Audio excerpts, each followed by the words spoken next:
You can hit the button.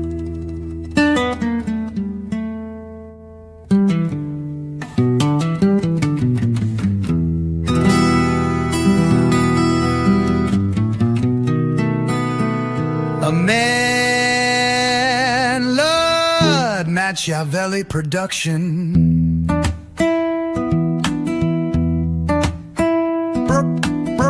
Brotorius, M.A.D. Lil Chad and Slender Dad vibing straight bustin' no cap. Friday night screen lit fame hitting our lap. Culture thick, no yeet from the trap. YouTube grind, minds locked in, so we adapt. Brahma bull cackling loud, bourbon on the rocks, scheming like the GOAT.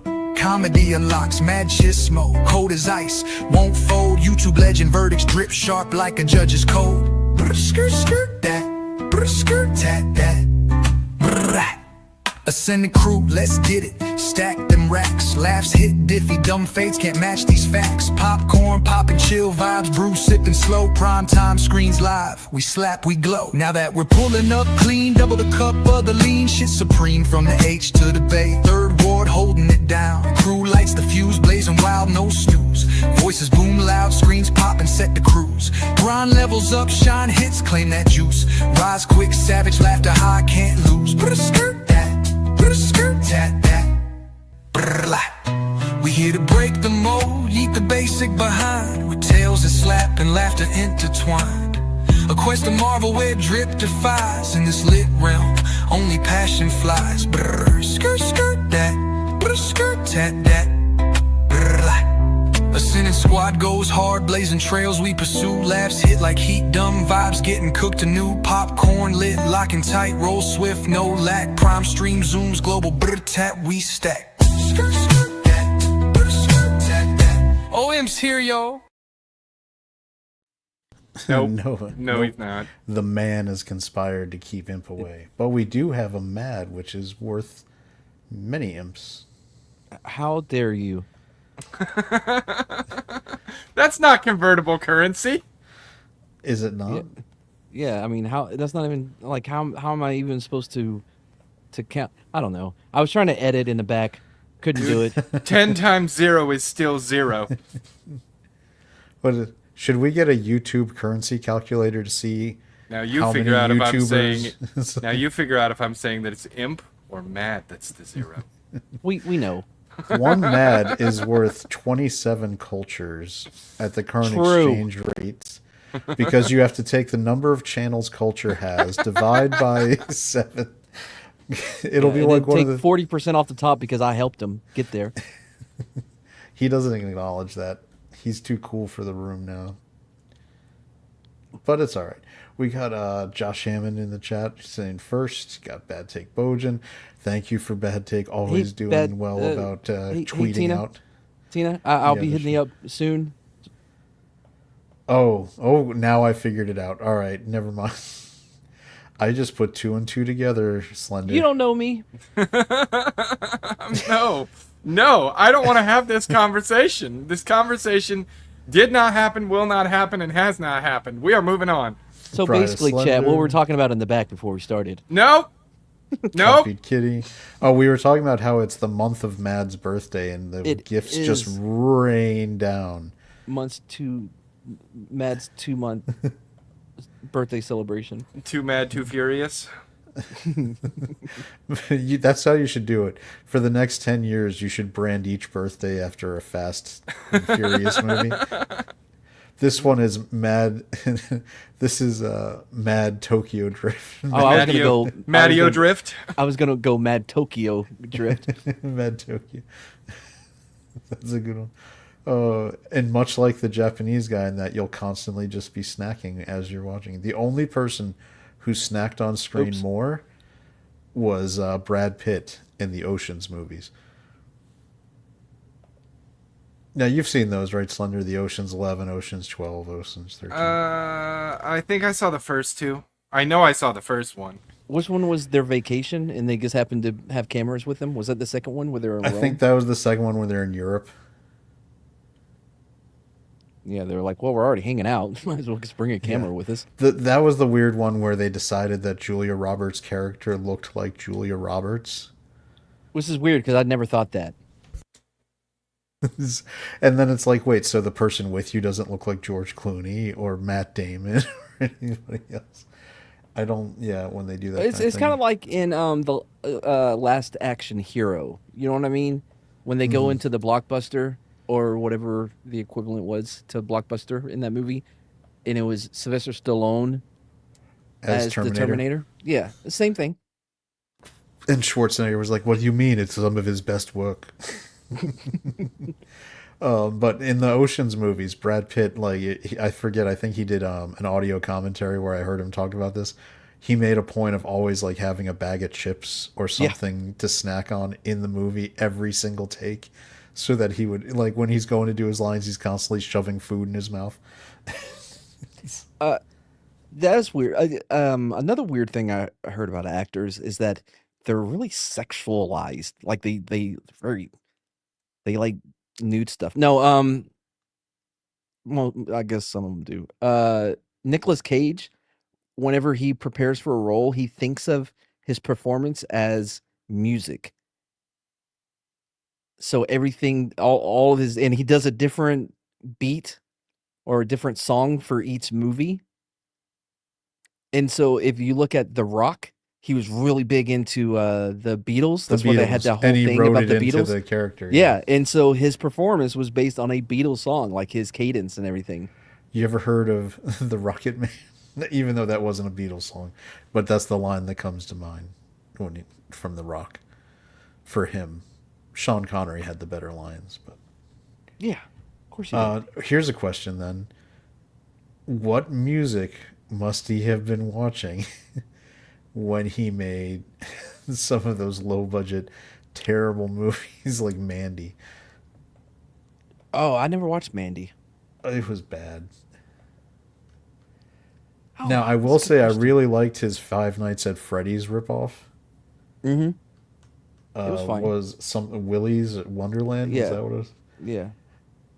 I love that he didn't speak the entire movie. It was interesting.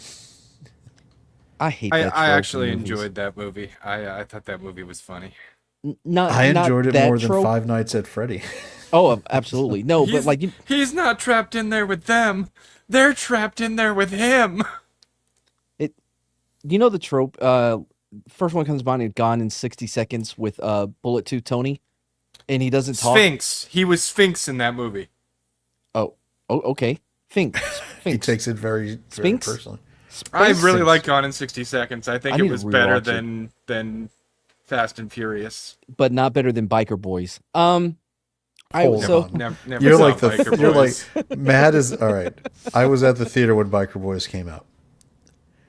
Mad would not have been in the demographic that was going to that theater, generally speaking. Tell us more about the 13% that went to this theater. Oh man, it was very popular at the theater I worked at in Woodbridge, heard that Virginia. Even though they're only 13%, they're 80% of the ticket sales for Biker Boys. 97% probably at where I was at, and the 3% were probably Latina girls going with them. Oh, okay, Chad. I'm just speaking to the truth of what I saw in that theater. So, the only play I will tell you 100% for Belly. Belly was 100%. Hell, are you kidding? Yeah, Baby Boy. Come on, In Too Deep. In the wood. The wood. Yeah. I'm glad we're on the same page. The Black Stepdad. I've seen all of these. Oh man, Baby Boy is it's the forgotten John Singleton joint. Yeah. Because unfortunately he passed away and didn't get to keep making movies. And compared to like Boys in the Hood and Higher Learning, Baby Boy with Tyrese is super forgettable. Remember when she smelled his dick? You know what part I'm talking about? I do. Hi, Brahma. Hi, Brahma. We were like, killing a little time. Smells like. Brahma said he was going to be a few minutes behind, so we were just vamping before we got to because I know Brahma saw Nobody too. Oh yeah. I did want to get back to that trope I mentioned with Bullet 2 Tony or Sphinx. Sphinx. Sphinx. Is it? Yeah. Sphinx. Like the thing in Egypt. Yeah. So Pyramid, when he was not the boxer Michael Sphinx. Sphinx. Maybe that's what I'm thinking of. Anyway, like the whole time he doesn't talk, right? The whole movie, and then at the end, He just keeps like rambling on the phone or some shit. Like, you know the trope? They do it all the time. Like, oi, he's the strong. I don't know. It's always British in my head, but oi, he's the big, strong, silent type. And he never says anything until he's This is like, a British accent you're British. doing, huh? yep. And then at the end, he's like, no ticket. Are you talking about Silent Bob from That's one Clerks? that's one example of the trope I am speaking of. I think that's the original. Now, were no. you thinking? No, when you said Sphinx, isn't that also? Are you also thinking of Mystery Men, where the Sphinx character would He do wasn't silent. He was just terribly mysterious. but he would do the random riddly things that drove Ben Stiller nuts. Yeah, if you can balance attack hammer on your head, you'll head off your opponents with a balanced attack. Fuck, that made me angry. Mystery Men came out like 15 years too early. Yeah. You It must would've been learn to murdered. master your rage, or else my rage becomes my master. If that movie came out in 2015 after Avengers, it would have Yes. killed. Like, Oh yeah. I was about to say, like, if it came out at MCU peak, it would have destroyed. It's like Scary Movie. Right? I still Scary love Movie, it. Mystery Men is one of my absolutely. favorites. Yeah, It's a great but one. Scary Movie timed its release perfect. There was just enough. It was at the peak crest of those terrible teen 90s slasher movies. So that first Scary Movie just How many can we name? killed. You got What, the teen slasher movies? you got Scream. Scream. I know I know what you did last last summer. Um, What's the one with the Jeepers Creepers? Jeepers Creepers. That I was the mean, one technically Friday the 13th, right? No, they brought back. No, they did a reboot, then did a Okay. sequel, H2O, because that was the one where they brought Jamie the Lee Falcon, Curtis back. the Falcony. Nope. The Cabin in The the Fal- Woods. No, Cabin in was the Woods. later. That is was in later. its own genre, and is a fantastic movie. And it's also a deconstruction of the horror Yes. movie genre. Okay, As a it horror movie. still is presented as a teen horror movie, though, and right, but it's just a ironically- self-aware teen horror Okay, movie. I'll give you that. Paranormal mean- Activity. Urban Legend. No. You remember Urban Legend? Urban was- Legends, I do. Yeah. Do we count Disturbing Behavior? Yes. Yep. I mean, wouldn't we also count Blair Witch? No. It's a bunch of college students. No. That's found footage. That would be But it's- Paranormal Activity. Yeah. Yeah, it's still horror. Or are you guys Yes, it is talking horror. just slashers? No, we're talking specifically that 90s. Like that 90s slasher. Yeah, Scream. I Know What You Did Last Summer. Jeepers Creepers. Where they all have that super postmodern way of Yeah. talking, and it's annoying. Okay, well, they're being very specific. Well, it was. I Like, mean, that's what's- technically, as far as the teen horror movies go, you could even throw Final Destination on the pile. Not in Yeah, what I mean, we're I guess- doing. We're in our I'm own trying to little- think of the things that they're making sandbox fun of here. in Scary Movie. They're right? going more slasher than horror. They're going very specific on the slasher types. Well, yeah. because Yeah, I was because making we're a talking about point. Scary Movie. Because Scary Movie was a Scary spoof Movie that makes came- fun of all those, though. That's what But- we're talking about. But In the it- second Scary Movie, they make fun of The Ring and Blair Witch. No, because that's the Well, sequel. I'm that's- talking about the yeah. first one. The very first one came out at the perfect right moment to be a spoof at the peak crest of those 90s Mekhi movies. Phifer gets a dick in the ear. Whereas Mystery Men was almost it was You know what's prescient. weird is half the movies we've talked about tonight, Mad has remembered that there's a dick involved somewhere. He gets stabbed in the ear with one, That's right? what makes it memorable for Mad. Was that in Scream or was that in Scary Movie? No, that It was was in a Scary the Movie. that was in the first Scary Movie because Making fun of Scream.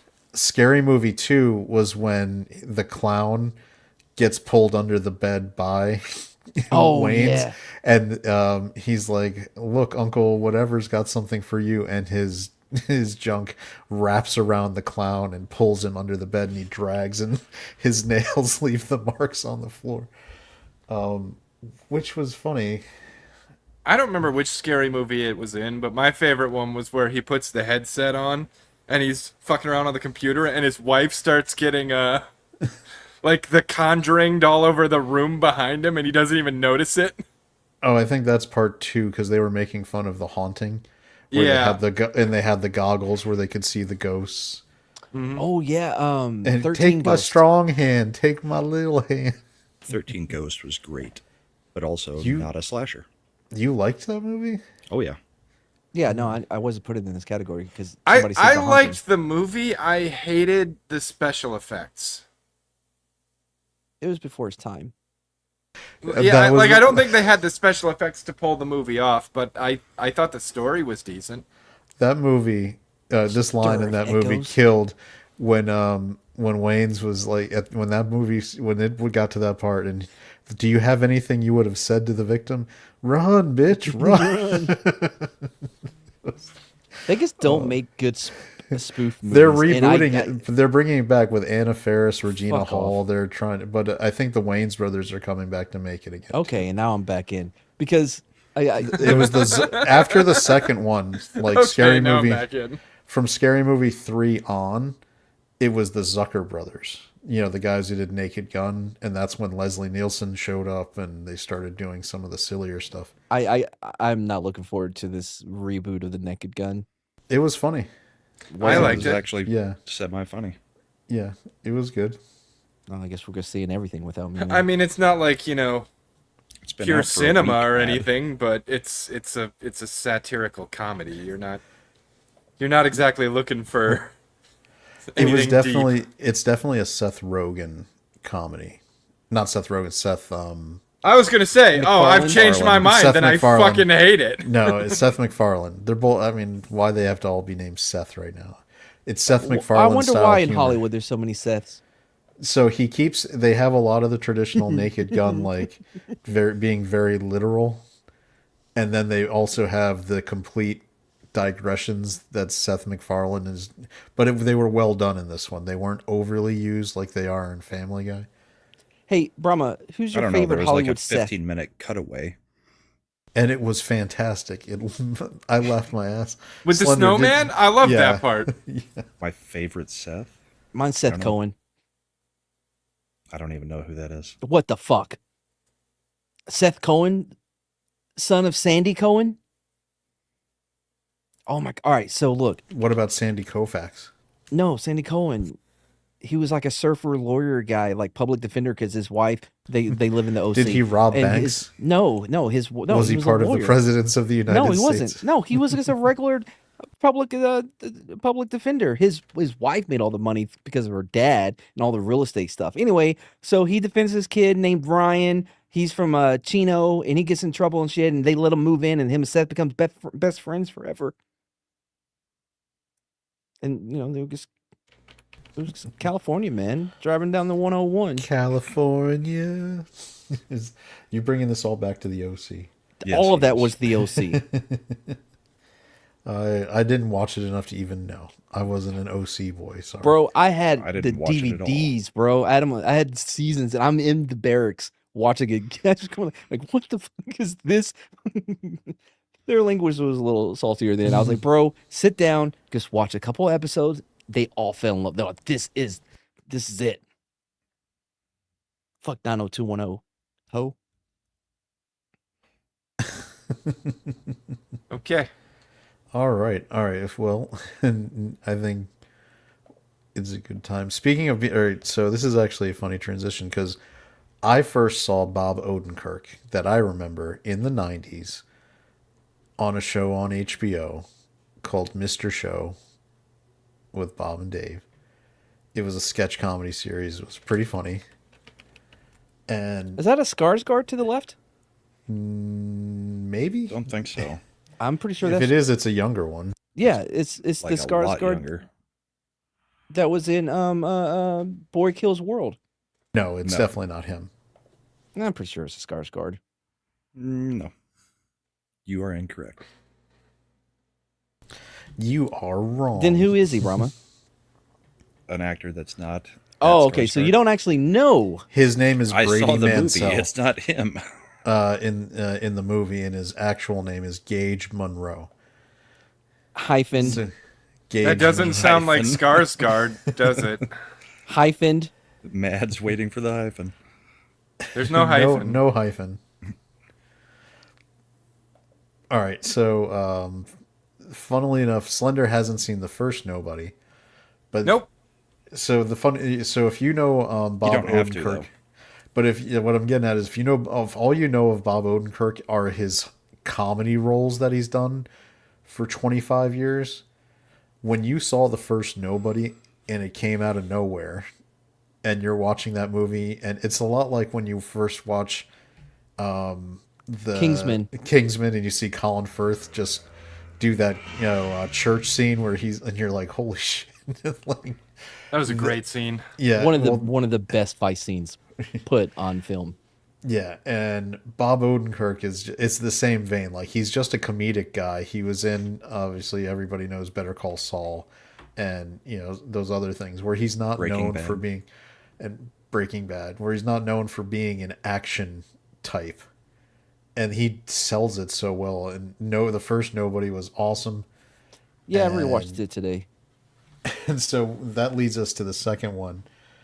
Like Brahma said, you don't really need to know the first one because this gives you the setup fairly good. That he's a fixer who goes and gets things done, Well- kills people, does what needs to be done. Brahma, text me when y'all are done. Okay. I wasn't gonna spoil anything. I mean, that's still the first movie. He has a cameo, and Everybody Loves Raymond as a go-kart sales guy. Yep. Yeah, so he's a plain accountant-looking dude, is what you get it. So the setup for this one is he's been working too much. He's drifting away from his family, so he decides to do a family vacation to the one place he remembers going when he was a kid and having a good vacation. And trouble follows him no matter where he goes, and so he gets into trouble. Hijinks ensue and to great action violent outcomes for these hijinks. And that's Brutal pretty much what you're violence. getting with Nobody. Like this is another movie where the fun of the movie is the action set pieces, the violent, and and they do it for comedy. This is a lot like Zombieland, right? Where they're doing action set pieces comedically, so you're not just seeing the action, you're also laughing as these things are happening. At least I Well, was laughing. Yeah, in the I- vein I of the was a little Beekeeper worried. as well. I was a little worried when Brahma was talking about the gore, but for the most part, they cut the camera away as the really gruesome thing is about to happen, and you know it happened, but you don't see it. The only thing I could have done without is there were a lot of bloody teeth flying around. Like That's what bothered you? I don't. It's There were a one thing lot of to- eyeball incidents. There were two, but one was luckily, masked primarily by a pair of sunglasses. The other one, yeah, that was pretty bad. But the bloody teeth, I just I don't. I get it. You hit him in the mouth, but do I need to see a bunch of freaking bloody teeth?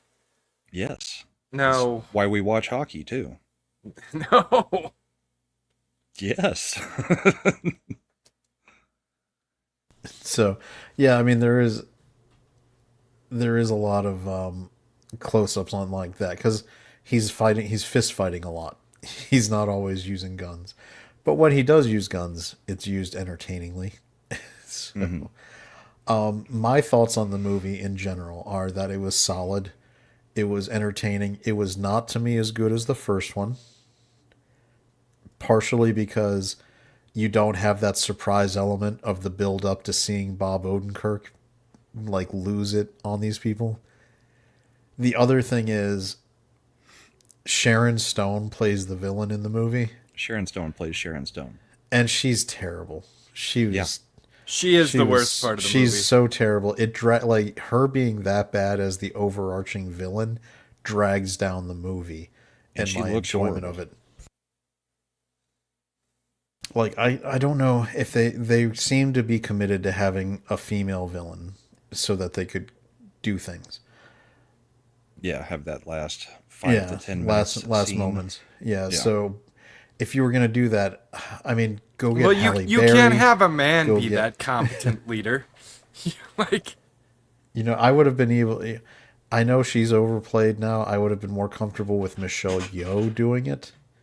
Somebody who has some kind of action movie credentials. that I'm not like, if you have to make it a woman, Michelle Kate Beckinsale. Rodriguez.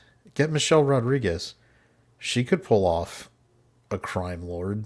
Don't bring Michelle Rodriguez into anything. She's not there to be attractive. She's there to have gravitas. She doesn't. She has a plank for a face. I don't The only thing she does is make angry face nonstop. That's In what she'd anything have to. she's in. That would be the whole point in this movie. I mean, if you need a woman It's who like can asking actually, for Zendaya. if you need a woman who can actually kind of fight, you could have went with like Catherine Winnick. Ooh, Gina Carano would have been good for that. Gina Carano would also be able to do it. Kate Beckinsale. She's jacked up now. She's not. I mean, Yeah, she's kind of screwed she herself got up. weird. All right, so it would probably be a woman over 50 who would be an Jennifer ideal Beal? candidate. What'd you I'm say, not going to Jennifer take Beal? the comment personal. Yeah. Suffice it to say, I've probably seen more in real life than most of the people in chat have seen on movies. Got it. So yeah, Sharon Stone's the weakest part. She drags down. Like if I'm rating this movie like a 7.5, 7, like just it's a solid movie. She's dragging my score down a full like point because she's so every time she comes on screen, it's like a goddamn train derailment. Dude, her and her like sidekicks.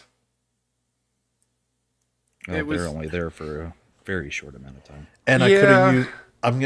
I know that he's there for a cameo, but I could have used more RZA. I like him in this movie. Is that the brother? Yeah, you don't know RZA from the Wu-Tang Clan? Nope. Bro, Yeah, I liked him. Why would I know that? why you're a child of the 90s. You should know the Wu-Tang Sure as Clan. hell wasn't listening to Wu-Tang Clan. When Mad gets back, I'm going to have him lecture you. Because I know. Can I have him lecture you? But yeah, because RZA is good, is great. I also liked. I like the way that Christopher Lloyd is aging up to what his old age makeup in Back to the Future 1 looked like. Pretty exactly. Yeah. It's like, damn, they were dead on with his old age makeup, weren't they? Yeah, the first one had a surprise element. It was novel. This one, I think, falls victims to... It's formulaic. It's a little formulaic. They definitely stuffed Sharon Stone in there as the villain, and it sucked. I mean, I like the setting with the family amusement park. vacation zone. The duck boat was a particular favorite of mine, which is in the trailer, so I'm not spoiling anything. They show that the beginning of that fight sequence in the Have trailer you ever for the actually movie. seen a duck? Like a duck boat or Yeah. Yes, I have. I've ridden on those things. I knew exactly what he was talking about. But he's like, no, it's a military vehicle. Yeah, I'm originally from Boston, where they're famous for doing duck boat tours. Where Yeah, it's they're the those the cool amphibious boats. They drive right up out of the water. I did like the kid's line in it when he was like, "That's the military amphibious vehicle. No wonder we lost Nam." What did you think of Colin Hanks? He was fine as a douchebag. He's kind of built for it. He looks old He is old now. already. They gave him a terrible haircut in this movie. Well, they were Yeah, building the haircut. They were building like, think how do that we was make redneck. how do we make him douchier? You know, this is set in Wisconsin, so it's Wisconsin redneck. Yeah. So, yeah, I mean, I look back and when the first thing I remember seeing Colin Hanks in, where he was noteworthy enough that I recognized him and remembered him, was Band of Brothers for his episode where he was the replacement lieutenant from West Point. Right. Wasn't he in American Pie? No, Not that I remember. are you thinking of Jason Biggs? I might be. Yeah, they have a similar look, but they're not the same guy. I thought that was who I was looking at the whole time. Maybe I mixed them up. Nope. It's not the pie screwer. No, not the pie screwer. Shitbreak. Oh. Oh, Yeah, no, that's a different guy too. Yeah, Colin Hanks is yeah, he was in a show called Life in Pieces. It was a sitcom where he did pretty well. In movies, he's tended to play kind of a douchey character, which I guess he sort of was in Band of Brothers, where he was the although Oh he yeah, was. I mixed him up with Eddie K. Thomas. I wonder if he's related to the classic Hollywood's Eddie Thomas. Well, anyway, so had not having seen the first one, what was your enjoyment level on this one, Slender? I liked it. Like I said, I could have done without some of the just the extra gore, but for the most part, they didn't actually go crazy on the gore. Like there's some parts with spikes where they do the classic cutaway right before the spikes connect. Table saw. Oh yeah, yep. Yeah. So I was worried about that scene. I was like, "Oh, please don't show it. Please don't show it." Yeah, Davina wants to remind us that Colin Hanks' brother Chet Hanks invented the white boy summer term in 2021. So, so the Hanks continue to have a prolific impact on pop culture to this day. Yeah. What else did I they like? did. Oh, Yeah, there were they two definitely pull scenes- away from the spots where it would be the goriest, whether it's Yeah. explosions, table saws. The one that I think maybe Brahma was talking about involved the RZA, where it was the sword fight. The sword fight wasn't bad. There was Yeah, I don't definitely remember too much The of worst that in part there. was the part at the table when they were playing blackjack. you don't remember the ending of the sword fight and how he resolved it. No, because I was working on it. They didn't really show it. Yeah, well, Like they did the classic samurai thing where you saw the line appear and then you saw the part start to slide and then it cuts away and you see it from a distance. The Resident Evil. The Yeah. laser wall. which is funny because that guy was in this movie playing Bob Odenkirk's boss. But no, since I didn't know the main character, there were definitely two parts in the movie where I was like, you need to go back and beat the shit out of those guys. And both times he did, so I was happy. That's what he does. I think He you'll can't let enjoy it the go. bus scene from the first one then, Slender. Yeah, I think. Now here's a good question: having watched this second one now, does it make you want to go and watch the first one? Yes. You're asking him, yeah. Yeah, because I had know never both of us seen have seen it. Yeah, since I had never seen it, I definitely would like to go back and see the first one now. It's got Michael Ironside in it. He's always great. Now I'm trying to figure out where I saw this guy, since he's not the guy from American Pie. I swear I've seen him somewhere. You're talking about Colin Hanks, Yeah. and it's not Band of Brothers that you're thinking of. It might be Band of Brothers. How is that Hey, not it's showing up 70s. in his movies and shows? Because it's from like Greetings. 1999. It's probably really far down the list. It's probably his best performance. It was. I mean, Band of Brothers is pretty much the peak performance for everybody who was in it. It's pretty next level. Who was it? Was it Brahma? Were you the one who had Yeah, just I just finally watched watched it like 2 weeks ago. Bad Take Bojan says Colin Hanks was in season 6 of Dexter. I didn't watch. I He's actually couldn't. been in quite a bit. I watched the first couple of episodes of Dexter with the wife, and I was just like, I don't like this guy. Well, he is You're a not serial supposed to. killer. But he's a serial killer of serial killers, so it makes it That's okay, right. right? Yeah, it doesn't though, because the more it comes unraveled, the more he serial kills innocent people.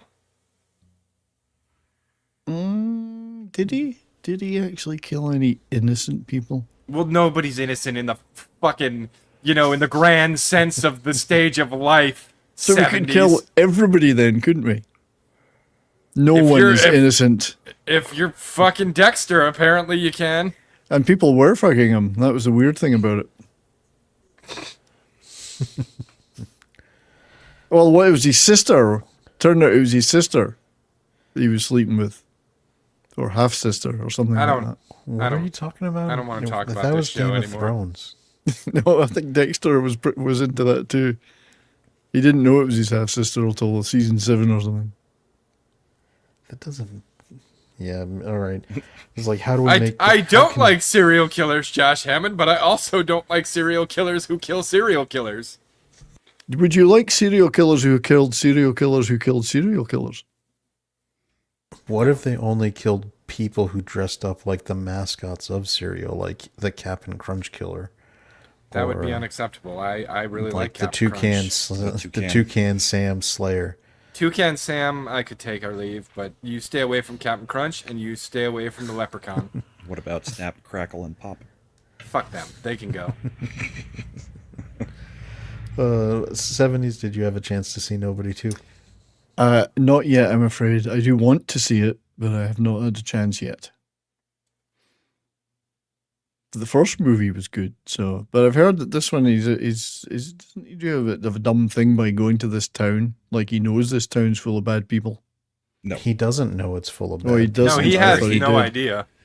it's where he vacationed with his dad one time. The only time he went on vacation ever with his family.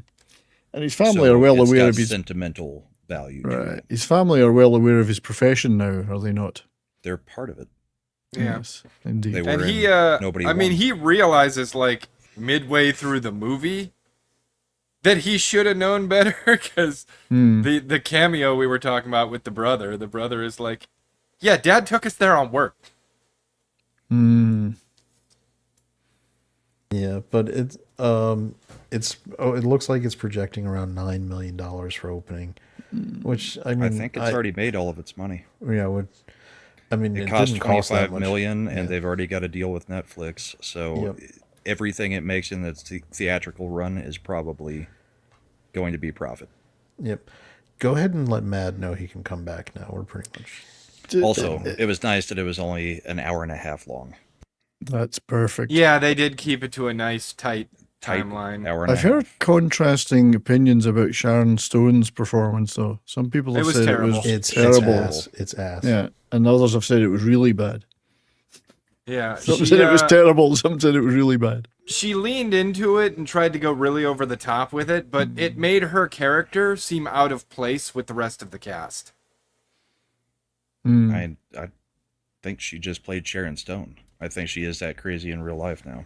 Probably. Well, I mean, I don't know what she's Al- like in real also- life. I know she's terrible in this movie. Like the worst 70s. It's like I do want to point out one little thing that annoyed me. Minor spoiler. Dude fucks up like an entire army of people that get sent after him. And then that woman's two 110-pound fucking bodyguards beat the ever-loving shit out of him in like Dang 5 seconds. He goes that was from my like... problem. yeah. I was thought- like, that's so dumb. No Well, wonder of I course, you couldn't decided get my to spoil joke in. right as Mads. yeah. I wasn't Yeah, I listening to him because I was mad. I was like, why is everybody stepping on my Catwoman joke? I was, like I said, Sharon Stone, she fell off after Catwoman. Okay. She fell off Catwoman. That You're was, counting Catwoman as something where it was a peak that she could fall from. Yep. I'm I consider clapping that for kind you, of going. Matt. I think a- that's her already falling down from the mountaintop and landing into Catwoman and then landing further down. On the other hand, Weapons is holding really strong. It's going to make another 22 million this weekend. Now that I don't want to see. It expanded wider. It's a good I movie. would say Nobody 2 had more actual gore than Weapons did. Weapons No, has it like did 3 not. scenes. Yeah, but they are more focused on the gore than Nobody 2 did. When you made that comment, I didn't get what you were talking about. Like I said, I watched Nobody 2, and they generally cut away before the really gory thing happens, so I was fine with it. I don't like seeing that shit. No, I don't. There's no reason for me to hoard those images in my head. Yeah, so I mean, if you're worried about that, don't go see Weapons. By the way, the camera leans in. Yeah, Vic, the Nobody 2 will be on video on demand in 30 days or less. It's a Universal movie, So it'll be on Peacock first, and then it'll be on Netflix, I believe, is the one they have the deal with. Yeah. Am I doing ASMR voice? That's just his Yes. voice. Yeah, that's just how I talk. People always sleep during And this show. Anyway. unfortunately, as people are noticing, the NPR got defunded, and I have no other career choices. When? Dude, that might be something we could seriously up our monetization numbers with. We have Chad record him reading like lullabies and bedtime ASMR stories is very and shit. popular. Yeah. Yeah. we could have sleeping with Chad. Once upon a time. Soul says, which one of y'all is the anime guy? Me and Slender would be the anime guy. We're anime freaks. HBO getting But 20 Matt's a anime weebologist. films. He I studies study- the I culture study them, of yes. He weebs. studies the culture of Yes. people like me and Chad. He doesn't actually watch anime. Correct. Yeah. Although my favorite anime was definitely One Piece. I can't wait until season 2. Are you talking about Yeah, the live action? All right. Did he? Don't kick him off. He's right, though. It Did was you good. not hear what he said? Oh, what? It Y'all, was y'all are good. fans of the novelization of it? No, I hate One Piece. Ring piece? It's going. I- it's over 1,000 episodes of anime. I It's- cannot it's get so much around to the watch. cartoony bullshit and his stretchy arms, and I hate it. I I fucking thought it hate was a lot of fun. That I'm just Right. really glad they didn't get Pedro Pascal to play. I'm him hoping more in the animes live will action. follow in their footsteps.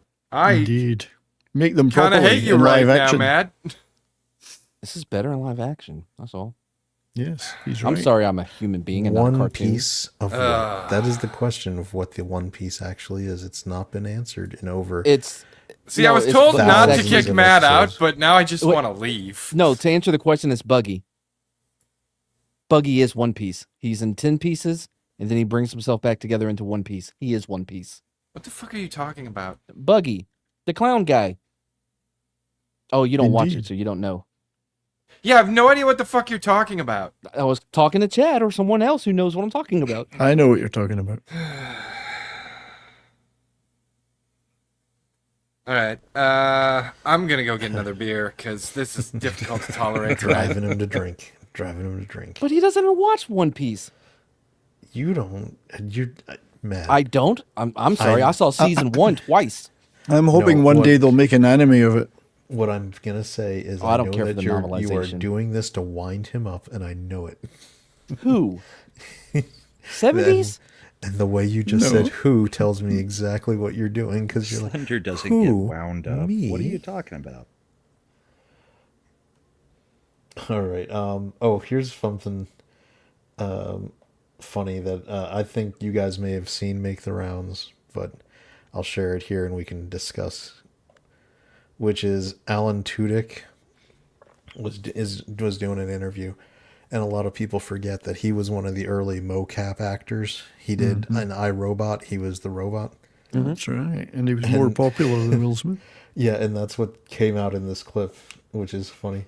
You know, you mentioned iRobot. So a lot of people didn't know I did Sonny the robot on iRobot, and there's a reason I for didn't, that. actually. Because they were doing test audiences with the movie, and they score the characters in Oh, no. this kind of test audience. And I got word back, Alan, you're testing higher than Will Smith. Nice. He's about to slap you. And then I was gone. I was done. There was no publicity, and my name was not mentioned. They wanted to. That's what you get. Yeah. You're gonna get, and Will Smith is like, you get Alan Tudyk's name out your goddamn mouth, and he slapped the. I would have thought Will Smith would have liked him because he's got 2 dicks. Will Smith likes people until they upstage him in his movies. So that's hilarious. He doesn't like to be upstaged in movies. He just gets upstaged in bed all the time. And I good I was deed goes so shocked. I was unpunished, like, huh? but wait, how do But- they? but- nobody's gonna know that I. And they're like, mm-hmm. And That's sad. That was such a good performance too. it was, yeah. I put a lot into it because he had to move like a robot. So I had to move. It was very, it was whatever it was. At the time, I was very upset. It's just funny because you see all these things. Will Smith was trying to like, oh, I'm such a nice guy and all this other stuff till and they got exposed when he smacked the shit out of Chris Rock at the Oscars. But Wait, you I hear thought they these were stories- friends. Yeah, Chris Rock and Will Man, Smith. this night is just breaking news all over the place for me. Hope. How did Michael Jackson respond to this? By staying dead. Been a Has long, anybody unmedicated week for Matt? Now here's now we're gonna get into some nerd deep lore. Has anybody watched Foundation on? No. No, I got heard halfway it. through I the heard it first- was dreadful. I got through the first, like halfway through the first. An abomination. Okay, well I'm gonna say something that's gonna be really funny. to Any you. more pejoratives you have first 70s, or could I finish that thought? You were thinking? All right, but so you watched at least the bit of the first season. You said, Mad. No, actually, what I was saying was I got halfway through the first episode. Okay, because The Expanse is better. yeah. So Isaac Asimov, who's the writer that the Foundation books are, it got Series. adapted to.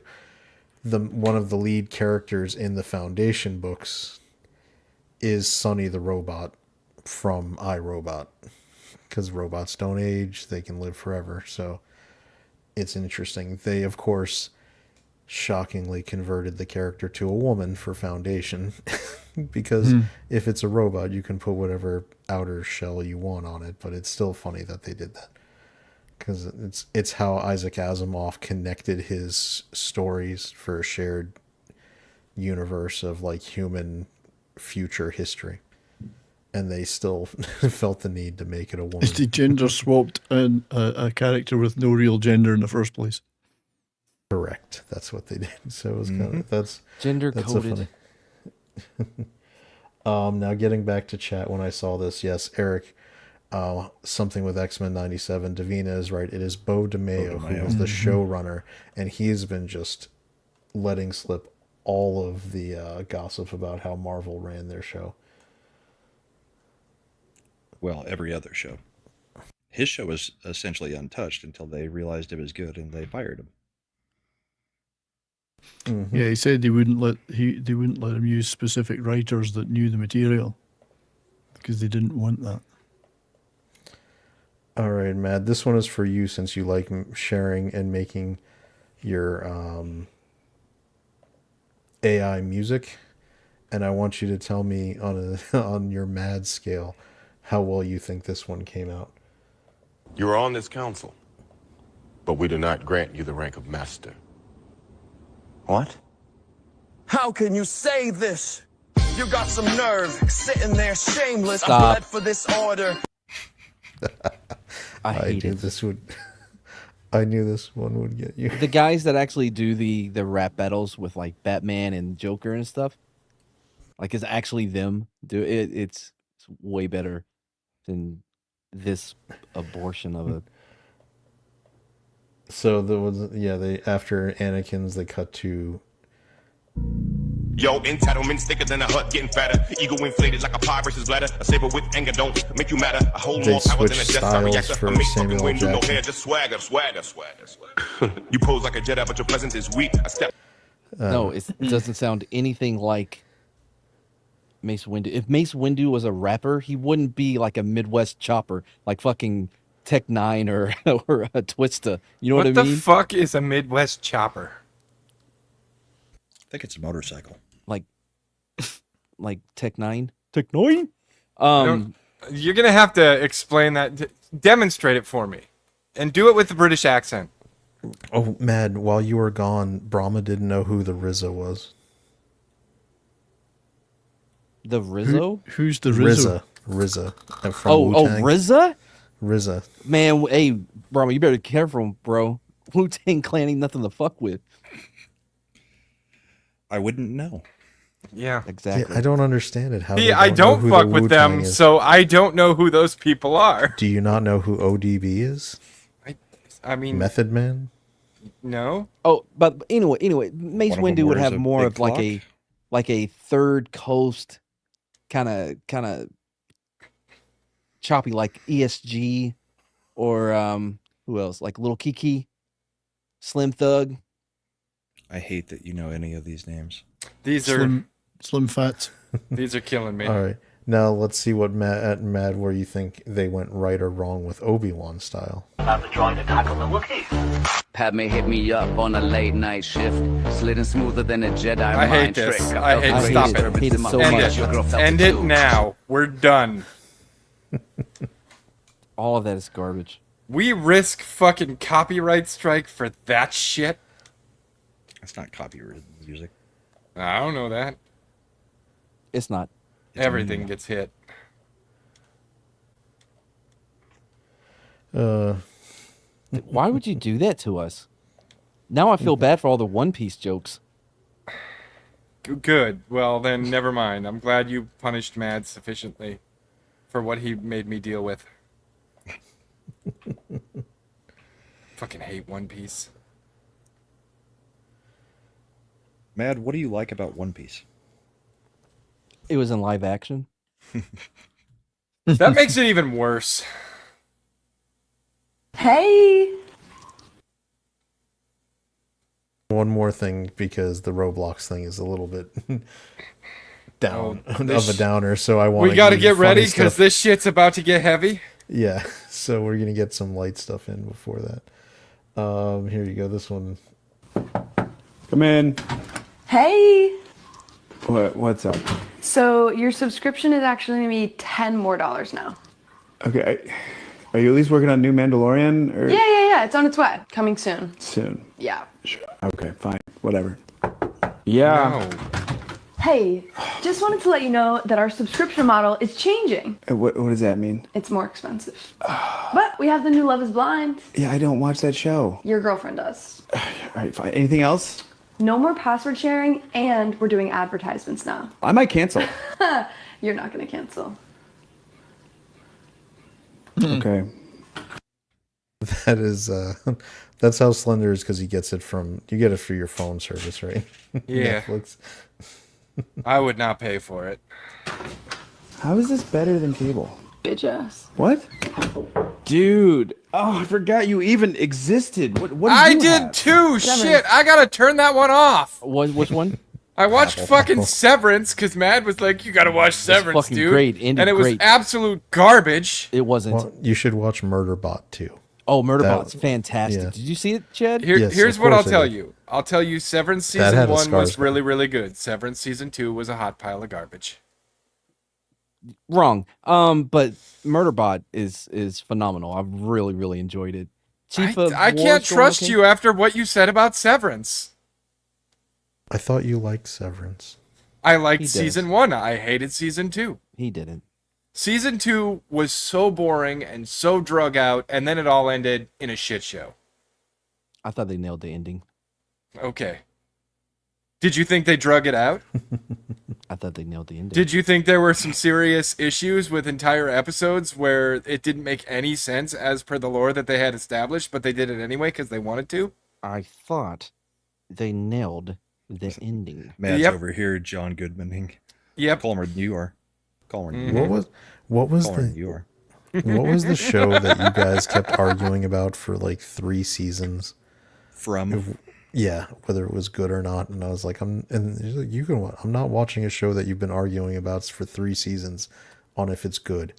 But Murderbot, though, you did check it out. Murderbot is good. I watched every episode as soon as it dropped. It was fantastic. Dude, Is there a second season? not yet. Yes, they're gonna make. I'm gonna wait until there's a second watch it. season. No, It's, no, you need but to watch it's based it. on a Murderbot is based on a book series, so it's gonna not drop off the same way Severance would. Okay. We'll see. Allegedly. Yeah, Game of allegedly. Thrones See? was based Allegedly on it dropped off. a book series too. Yeah, but Murderbot is the book series is finished. You know, because Matt. it's a writer not named George R. R. Martin. Ed, we know how you work. You never denied what I said. You just said, I thought they nailed the ending. I don't know whether Davina is joking or not. Westworld season 1 is amazing. Uh, Everything after Only season 1 is season terrible. Yeah. I thought Just- season 1 had a lot of promise and had a lot of unique moments. Excellent, I want to say. If you watch Westworld season 1 as a standalone, that's it. Like it just ends. It's a great show. Like fantastic. There was another one that came out right around then as well. The one where you could switch bodies, where everybody had basically their brain downloaded to a thing. Altered Carbon. Is that Altered what you're Carbon. Yeah, season the second one was season good. was shit. Season two, Season 2 was crap. shit. Yeah. It's another one where you only watch season 1. Season 2. Damn it. Fine. Take my money. Cough it up. And one more thing. Price of the brick going up. 30 more. Tired of this shit. Okay. So, No. That's I'm drawing the line at you. Okay. No one wants to see NCIS Chattanooga. it's Boise, Whatever. actually. That does sound Actually, kind of interesting, Paramount but I Plus is can't. one of the only ones that has really good shows on it. I Yeah, actually I like have Paramount Paramount Plus Plus. is my preferred streaming service. It's got a lot of good stuff. Yeah. I just thought that was funny with the like for the Netflix bit. Like you're I'll cancel you. No, you won't. Yeah, I guess I won't. Netflix is what, like $30 if you pay for it now? It's like at least $24.99 now. Yeah, we're already done, Lily. With nobody to talk. Yeah, we finished that. Paramount, like the NCIS stuff is so unrealistic. They would have an NCIS unit based out of Boise, which is hilarious. It's like Navy criminal investigative. So, oh, where are you based at? In Boise. And it sounds ridiculous until you realize that there's a lot of Navy and other stuff in West Virginia because Senator Robert Byrd was allocating funds for 40 years and Say his putting name stuff correctly. in. Robert KKK Bird. That's the one. He's seen white things and black things in his lifetime, bro. I've dealt with NCIS. Is that what they're called? They're little investigator guys.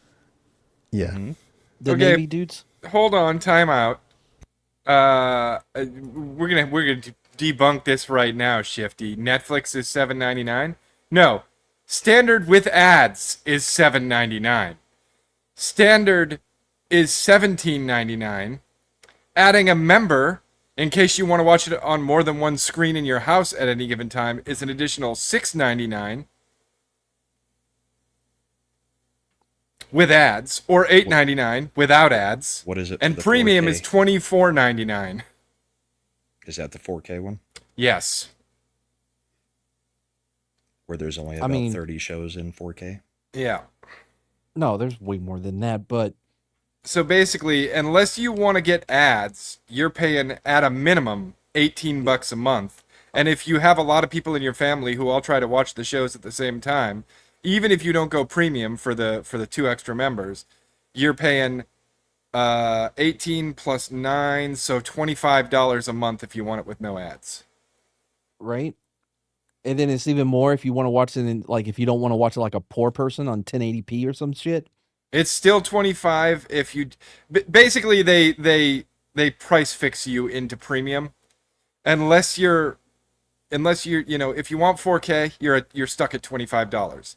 If you've got more than one person in the house who watches it at the same time, you may as well just do the premium because you then have 2 extra members, so you have 3 screens for the same price.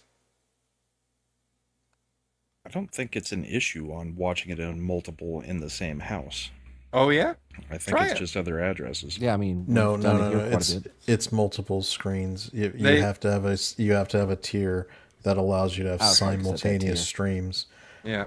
It's They do simultaneous 2 streams. supported devices at a time for standard with ads and standard.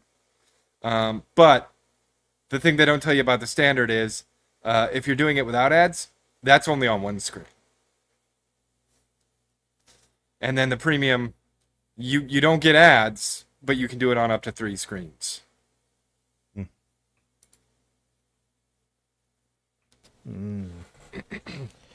We're all basically going back to cable anyway. Or No. you stream with a guy who tries to make stuff available when he has time. I'm Or working on it. I'll continue to get shows the way I currently get them. I need Brahma's setup, dude. What, my shield? Parents paying for everything? No. I've got a Shield TV that I've got loaded with everything. See, I don't What know is the what that means. Shield TV? It's like a It's Raspberry like a Fire Pi. Stick, only it's you can actually emulate games on it, plus put all the apps on it through the Google App Store. Must be some rich people thing. I've never heard of a Shield TV. Look it up. It's pretty good.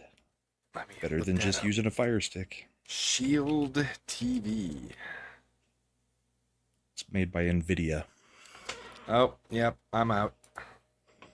What's the damage on it?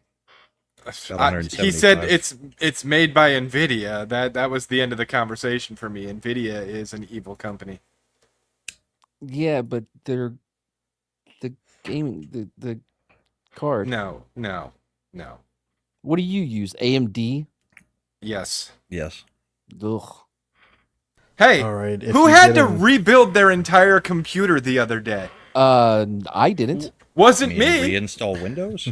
Yeah, that's Yes, that's you're essentially right. rebuilding your computer. Yep. I had to reinstall Windows. You- Had to tear the whole thing down. Yeah. All right. I didn't have to all do that. NVIDIA's fault. I looked it up, and Shield TV brand new is like $200, Matt. I've had this computer for over 10 years and I've never had to do that. Now, Matt, it is your, the season of celebration for you. Yours lasted what, 3 weeks? 2 months? What? Your computer.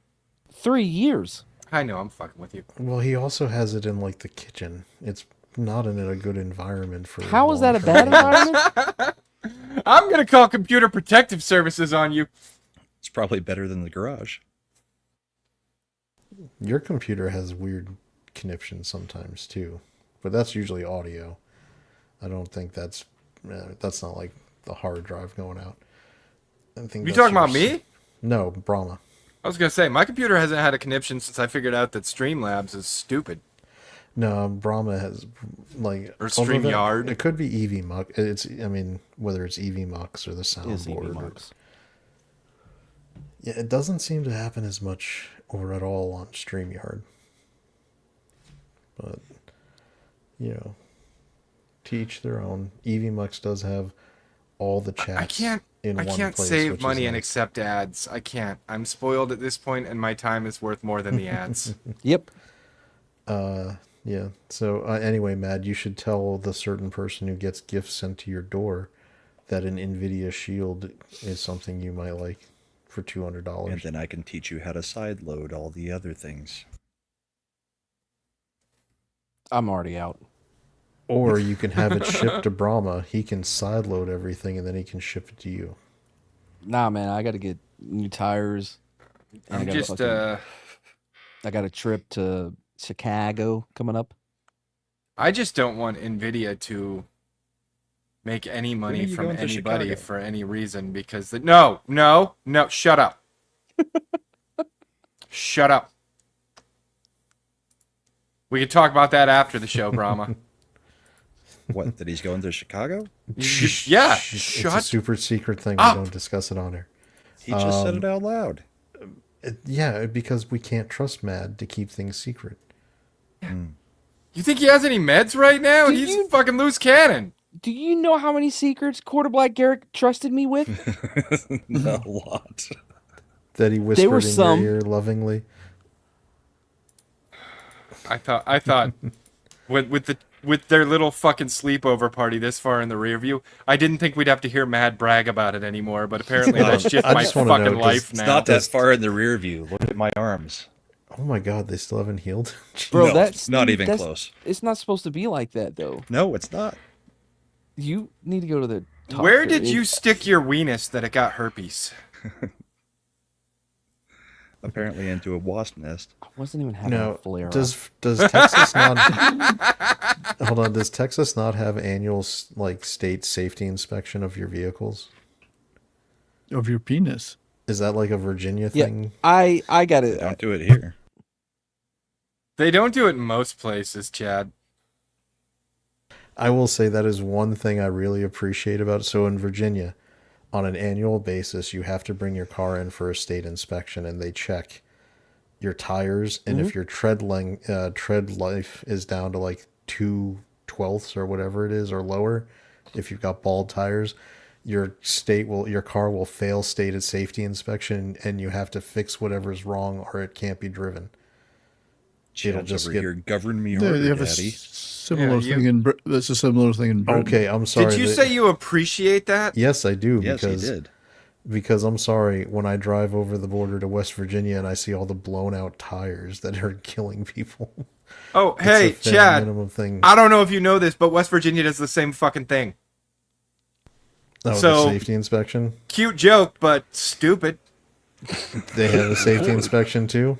Yeah. Annually. And I still think it's dumb. You know how many times I've been told, you need to replace those wipers? We can do it for $26. Really? You mean the ones I replaced before I brought this thing in for inspection? It's just a fucking racket. It's where they rip you off. Do you have to pay for that inspection? It's $15. I've never once had them tell me I have to change my wipers. So I don't know what you're doing on your car. Well, I was down in Norfolk every single fucking year they said that shit. They saw Slender coming. Oh, here's one of those window wiper guys. We'll It's get one of him. those, no, it's one of those Navy guys who doesn't even live in the state. We'll just make him pay for everything. That's probably what it was. I mean, I'm trying to think. Mainly, I get warnings as my tires are getting low, and I always change those out, usually around 4/12. So, I've never failed inspection. Well, I guess I had a cracked windshield once, and I didn't realize it was cracked. That's when Geico, for like your deductible, will change your windshield, or if the crack is less than a quarter or less than a dollar bill, if it's a straight line, they'll just cover having It's Safe Light come repairable. out and put the goo on to repair your windshield. Yep, had to get that done. Had to have the guy come out with the goo. We were barely able to not have to replace the entire fucking thing. You know how much windshields are now? They're like A lot. $1,000 because they have all the sensors and things built in. Closer to 2,000 is our average. Fuck's claims sake, on them. is everybody just shitting on me today? Is that the thing? I didn't.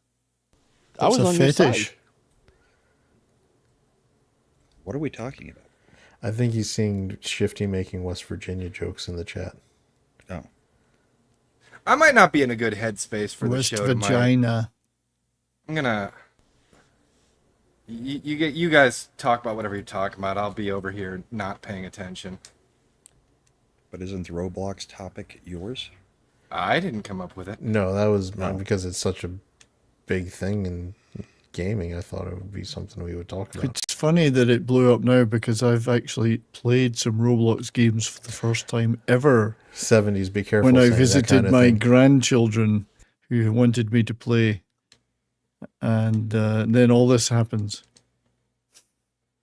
Yeah, so Roblox is currently has multiple lawsuits against it, both private and government, for being a cesspool of PDF file I didn't realize behavior. just how big a platform that is and how much money they make. It's an enormous amount of money being I made on think there. is Roblox bigger than Fortnite, or is it? I Right think it behind might it? be bigger. I have no idea what Roblox is. Well, it's really a platform that people build their own games on and publish them on there. So Roblox doesn't even develop anything, I don't think. It's just they claim they're just a platform. I guess they provide the developer tools that Yeah, and then It's people like- put thousands of crappy games on there. that they build themselves, and then you use their Robux in game currency to buy things. But it is a hugely transactional thing. I mean, it's money. Every aspect of it is monetized. Robux has 300 million active users with 85.3 daily active users. And 56% And of them it are has minors. 4.6 billion accounts created to date on its platform.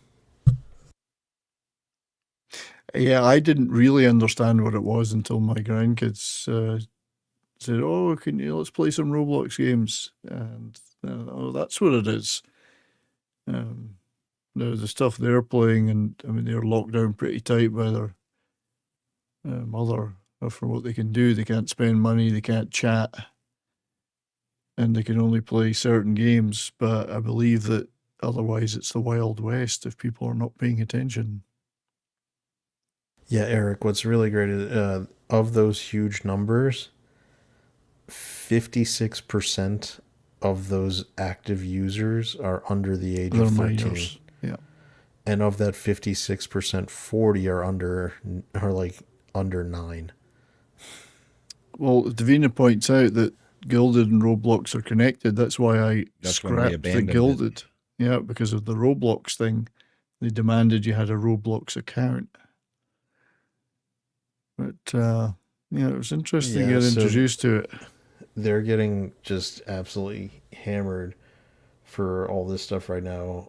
It's coming out that they're not doing pretty much anything to police their service of people doing bad behaviors. There's no moderation, and also there's content on there which is fully stolen content from other places.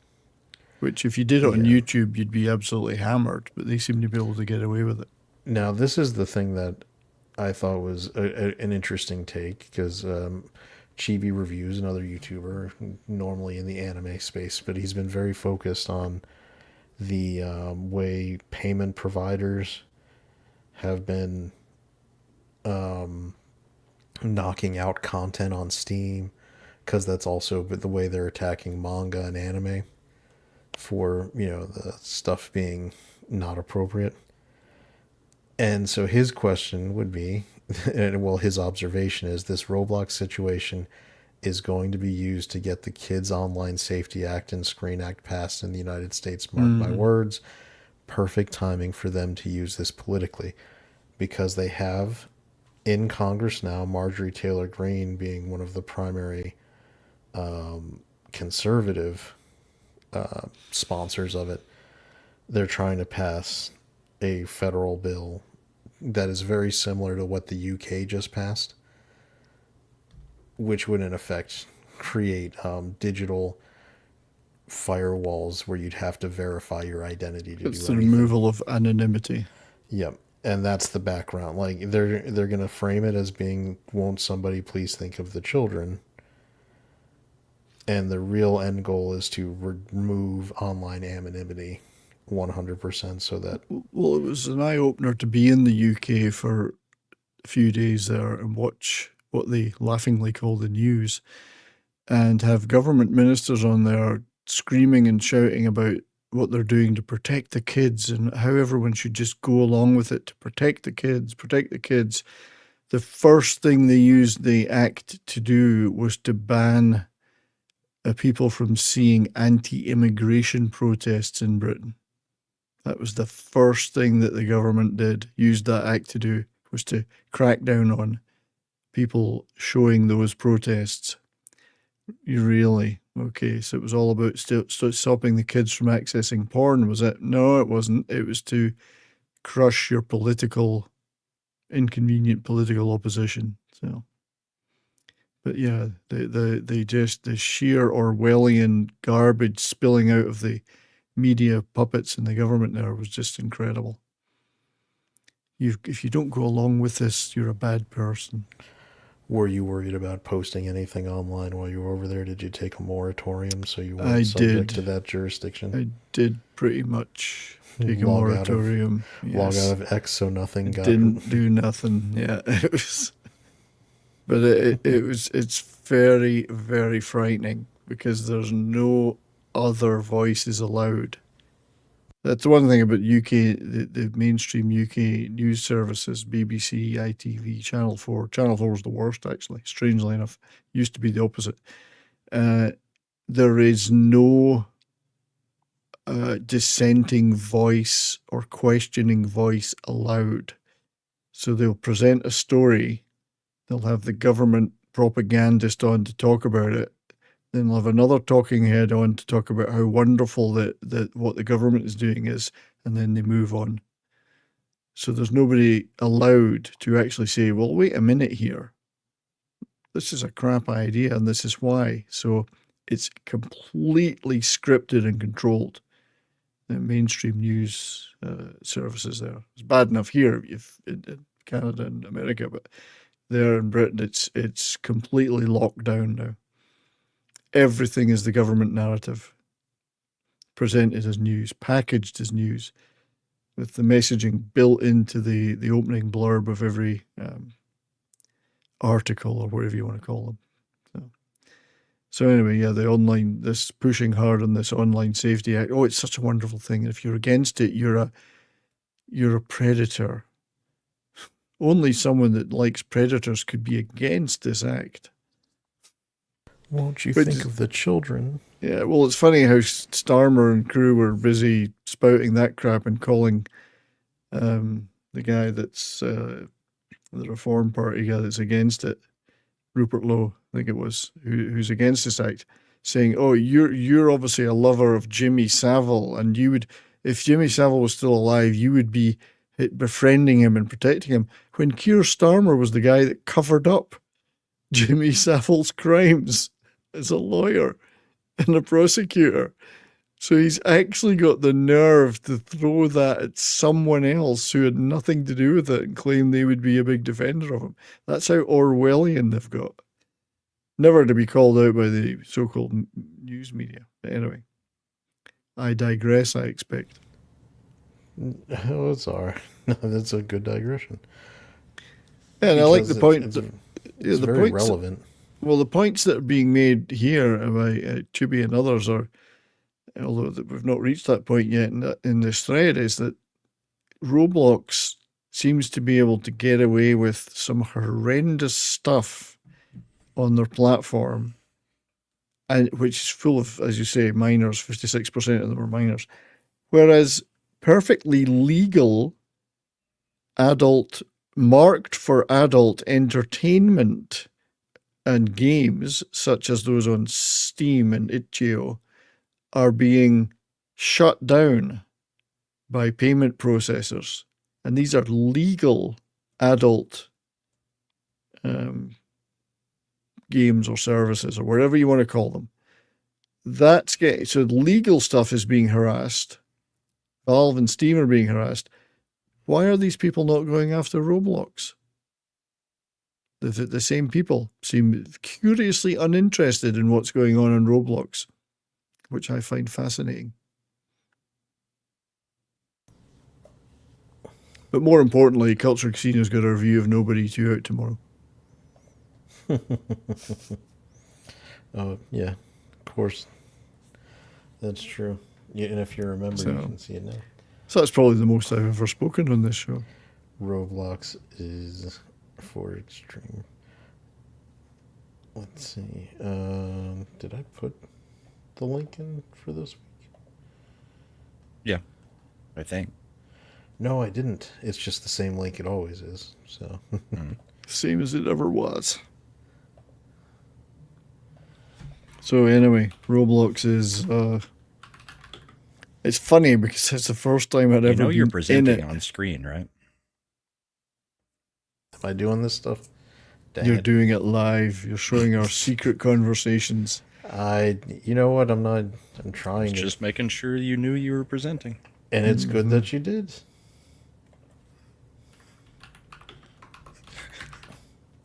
Because on the plus side, the chat tonight was, who's going to make it? I will, I won't, I will. I'll be late. And then, of course, the guy that exposed Roblox, I can't remember the name of what his handle is, he's the one that gets banned by Roblox. And they claim he's doing the things that he's pointing out that they're letting people do. It's just that's just how pathetic is that?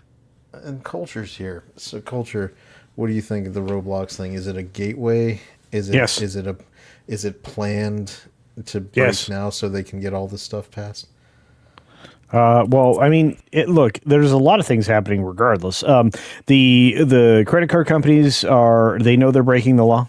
There's a lot of things going on. I really want the banking laws to change so they stick their giant fist in the government sticks its fist in uncomfortable places for the banks. And then this is definitely just extreme preening, and it has been for a long time. I mean, back when I started that gameplay, so this is one of the stories we covered early on, and just basically saying this is a way for adults to target kids, and that's actually how the platform's built and what it's built for is to target children. So yeah, not great, and it's an enormous platform at this point, and it's one of the reasons why, believe it or not, I quit Gilded and stopped using that. Me too. Yeah, I think Brahma also. that. Yeah. I wasn't caught up with you guys. I was busy trying to set up for a show I have to produce later. But what I have to tell you is that if this goes away, this will be nothing I will weep about, and I might even cheer. And I think most people, if they knew what has been happening over there, would be in the same place, because it's filthy and awful. I mean, even Mad would say so. I don't even know if Mad's paying enough attention. I'm here. Okay. He's playing Roblox right now. Who owns Roblox? I know it's publicly traded. He's in the bathroom simulator app right now. I'm kind of bummed out because Mad just avoids me now, and I love this guy, so I don't get it. He's avoided everybody for about a week and a half. Anyway, Roblox is terrible. So if you play Roblox, I judge you.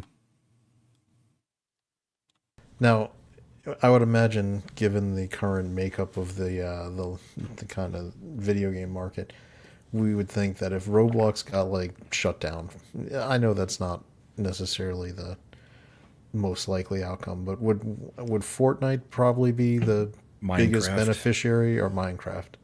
Minecraft. I don't think Roblox is going to get shut down. There's too much money at stake. Their culture, isn't Fortnite building some of these build your own game modules into their system? I'm not sure. I mean, you're talking about Epic Games. I'm not sure. I thought they were using Fortnite as the vehicle to get people into those different. Well, I mean, you can use Epic's game engine. I mean, most companies do. Yeah, because I'm just trying to. Because if what I'm getting at doesn't China have a big stake in Fortnite? Not as much as they used to. Yeah. Not as much as they used to. Tencent has a less percentage. Sony and Disney actually bought into it pretty decent chunks. There's some other companies that have put some stake into it. I haven't looked at what the current percentage of ownership is, but the guy that actually owns Epic is not going to let go of control of majority. Let's put it that way. So, I mean, everybody uses Unreal Engine. I mean, that's the reason why some of the games that you used to love look like dog shit now. So, but I don't know if we should blame Unreal Engine, because I think 70s was a couple of weeks ago where we were talking people could make the character models look fine in Unreal Engine. They're just not taking the time to do it.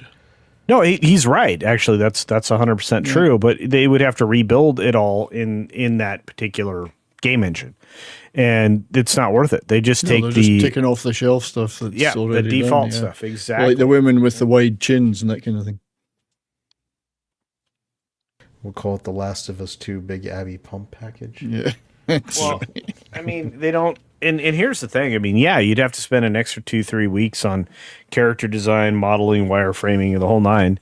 But you know what? The game would look better. And if you're a studio worth your salt, you should be doing that, I would think. I mean, this is where Slender is supposed to hop in and say things. He's off playing Roblox. I think he He's playing Steal a Brain Rot right now. I never knew what this Italian brain rot thing was, but apparently it's huge. You ever seen these Italian brain rots? That's a Roblox thing and a meme thing. Is It's just weird characters with part human, part object with fake Italian names, like Ballerina Cappuccino. Okay, first of all, you're not supposed to get excited about Roblox 70s. I wasn't excited about it. I was just, it's a whole new world that I never knew existed. These brain rot things. It's funny they're called brain rots, isn't it? All right. Anyway.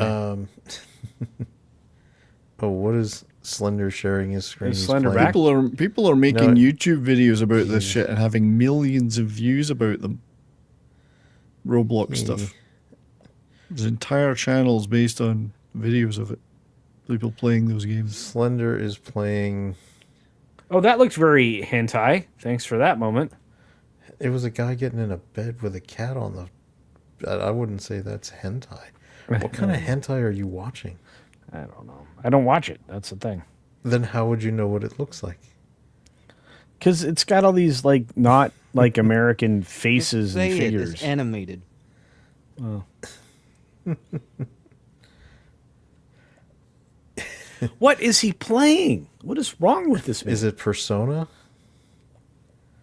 Yeah, we're being told it's Persona 5 is the game he's playing. It's like Faceless People 5. I mean, By have, Japan. I'm seeing a face. He's speed running the conversation. He must have already. He just speeds runs at like 11 billion. Anyway, I just wanted to pop in here and say that there's a lot of aggressive preening over there on Roblox. I don't know. Yeah, I mean, That, there's that's a fancy way to say the taking very very there is, but careful it's also care a of complete, yourself. It's a complete failure on the behalf of the parents that are allowing the children to do things in there that they shouldn't be doing. Okay, once again, I have Mad- an important question for you. Mad, Why stop. haven't you had Mad on your new channels? Oh, it's a good question. Mad's not a woman, so he's not going to make But it on wouldn't you want his Campione. It's rather Wouldn't you want judgmental Mad's of you. perspective? Yeah, you wouldn't I'm- want somebody with the dating history that I have and all I'm- the experience I have in dating, specifically. Well, like pre-burn and post-burn, or what? No. No, I was going to ask you, do you want to be part of my new news channel? Because I'm going to try to reboot that. Do you want to be a newser? Are you Newsy? making another new channel? Yeah, of course. Yeah, I'm trying. I'm going to get to 5 channels. So Is I it can going to be called Culture's New Channel? No. 'Cause that's a great name. That is a good name for a channel. Is it going to be the Culture News Network, CNN? I bet that sounds like a great name. I would never do that, and I would never steal from Mad. Mad had a great idea. Mad's new channel. I thought that's brilliant. I love that. Hasn't worked out, but yeah. It's a placeholder. Wait a minute. It's a placeholder?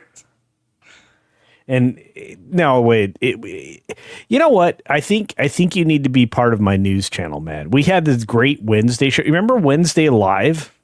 Mm-hmm. It was fun. We had a lot of viewers. I used to make a lot of super chats. You want to do that? It sounds like you're saying, "Hey, Matt, can I use you? Because I got a lot of super chats." That's what it was. He wants to exploit you. Mad, you're a YouTube booty call. Hey, Mad what likes to you be up to on exploited. Wednesday? Mad, wait, are you saying that you don't want to be part of something that's popular? What would I be doing? Didn't you ever watch Wicked? You're popular. You're popular or something. Did you just ask Matt if he watched Wicked? Of course. You sounds know like a that group Matt's not going something- to watch a movie where 2 women talk to each other for more than 3 minutes on screen. That sounds like something. Of course he does. He watches Lady on Lady Prawn. Sounds like something a G rumor would say. That's a question they would say. Wait, I But take no, it back. Mad's new channel is free of misogyny, so That's not true. No, it is Free true. of women. It is true. I mean, we don't have women on the show, but they're allowed to watch.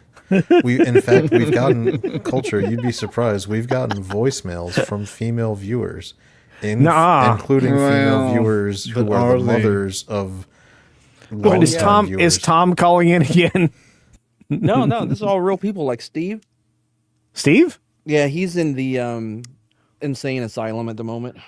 Ah. Does he want to pet a dolphin? I think he wants a pet imp. Yeah. Okay, that's interesting. Definitely into it. Anyway, I You have to missed say, it. By the way, Culture, you missed Yeah. it.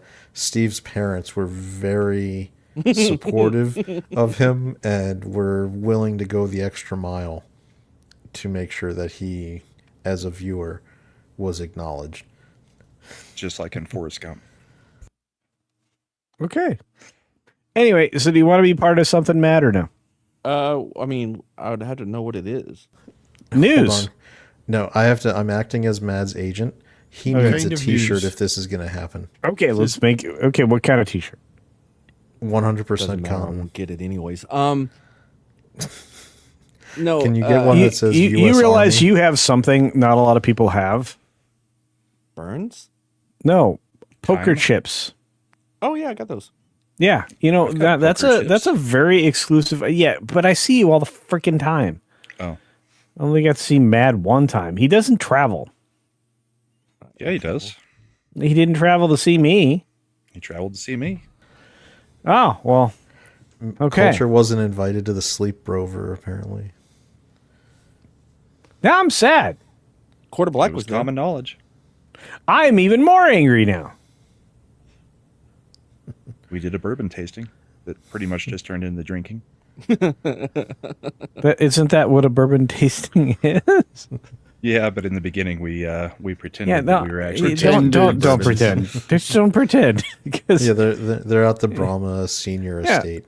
Yeah, my Brahma brother- when opens my- the bottle and chugs a whole quarter of it, and he's like, "I've tasted suburban.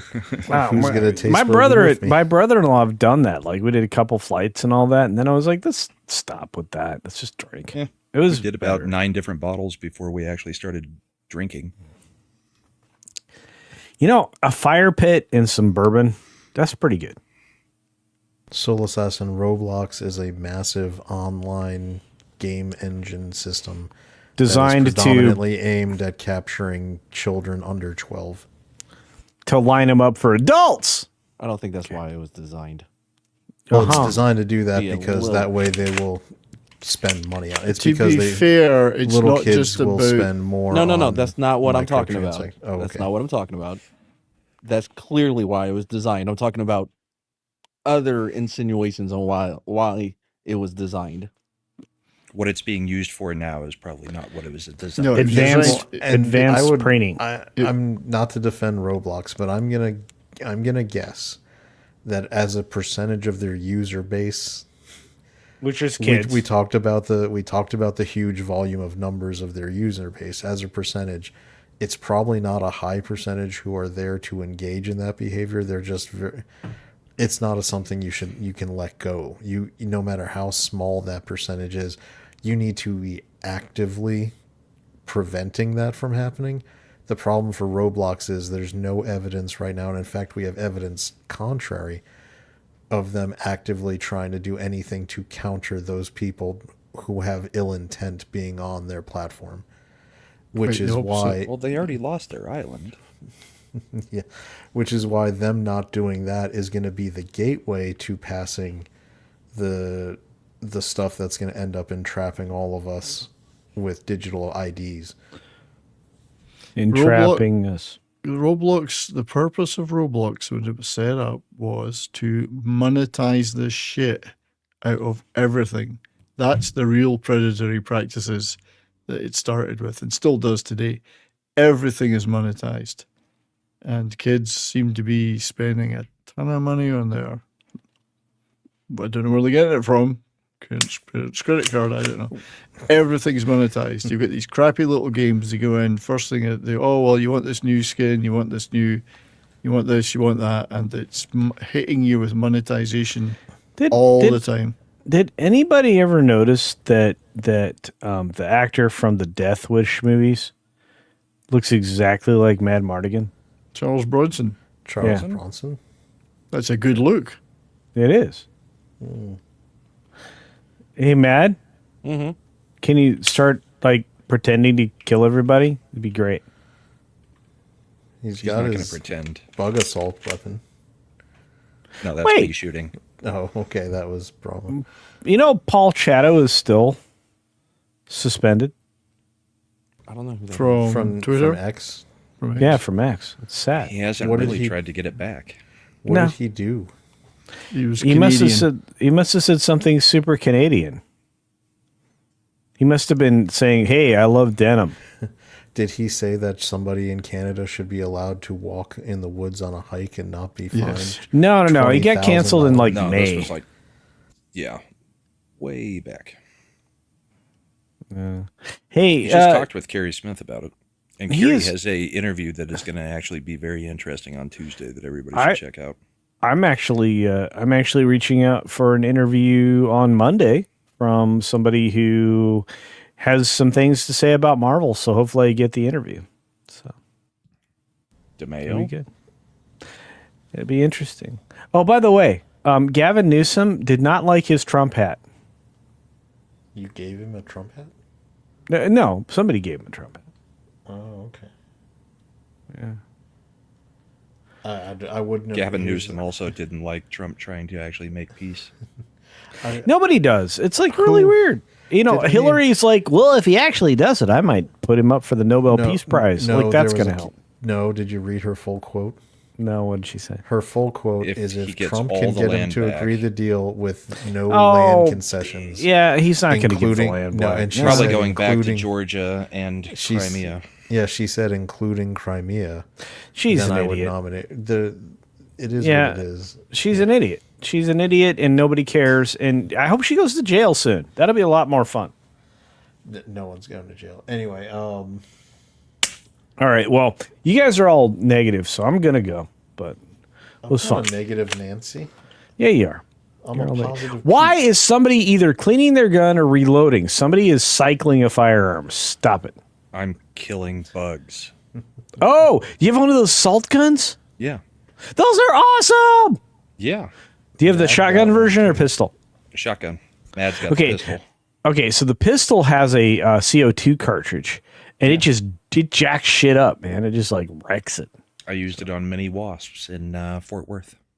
Oh, cool. They were like, There's a "Why nest are?" right above the door? So Mad gave me the pistol to go after them because he doesn't like sticking around when you're shooting wasps. It's weird. Hey, it's super fun. Hey, by the way, activism is a way for useless people to feel important, even if the consequences of their activism are counterproductive for those they claim to be helping and damaging to the fabric of society as a whole. I've got Is the that gray and the- black one. Completely agree. Is that the one you're rocking though, the shotgun style? Yep, They the are gray and awesome. black. You pump it. That's why I was hearing a racking sound. So that makes sense. Yeah. Okay. Yep. I'm like, somebody's cycling a firearm. I was correct. How accurate is it? That's pretty accurate. It's got a pretty big spread. It's got a laser, doesn't it? A laser scope, doesn't it? You can get one. You didn't get it? No. All right. I invested. Mad, does yours have a sight? or $45 on this. Mad's got the expensive one. So when I move to Tennessee, I won't even have to pretend to use salt. I just use bullets.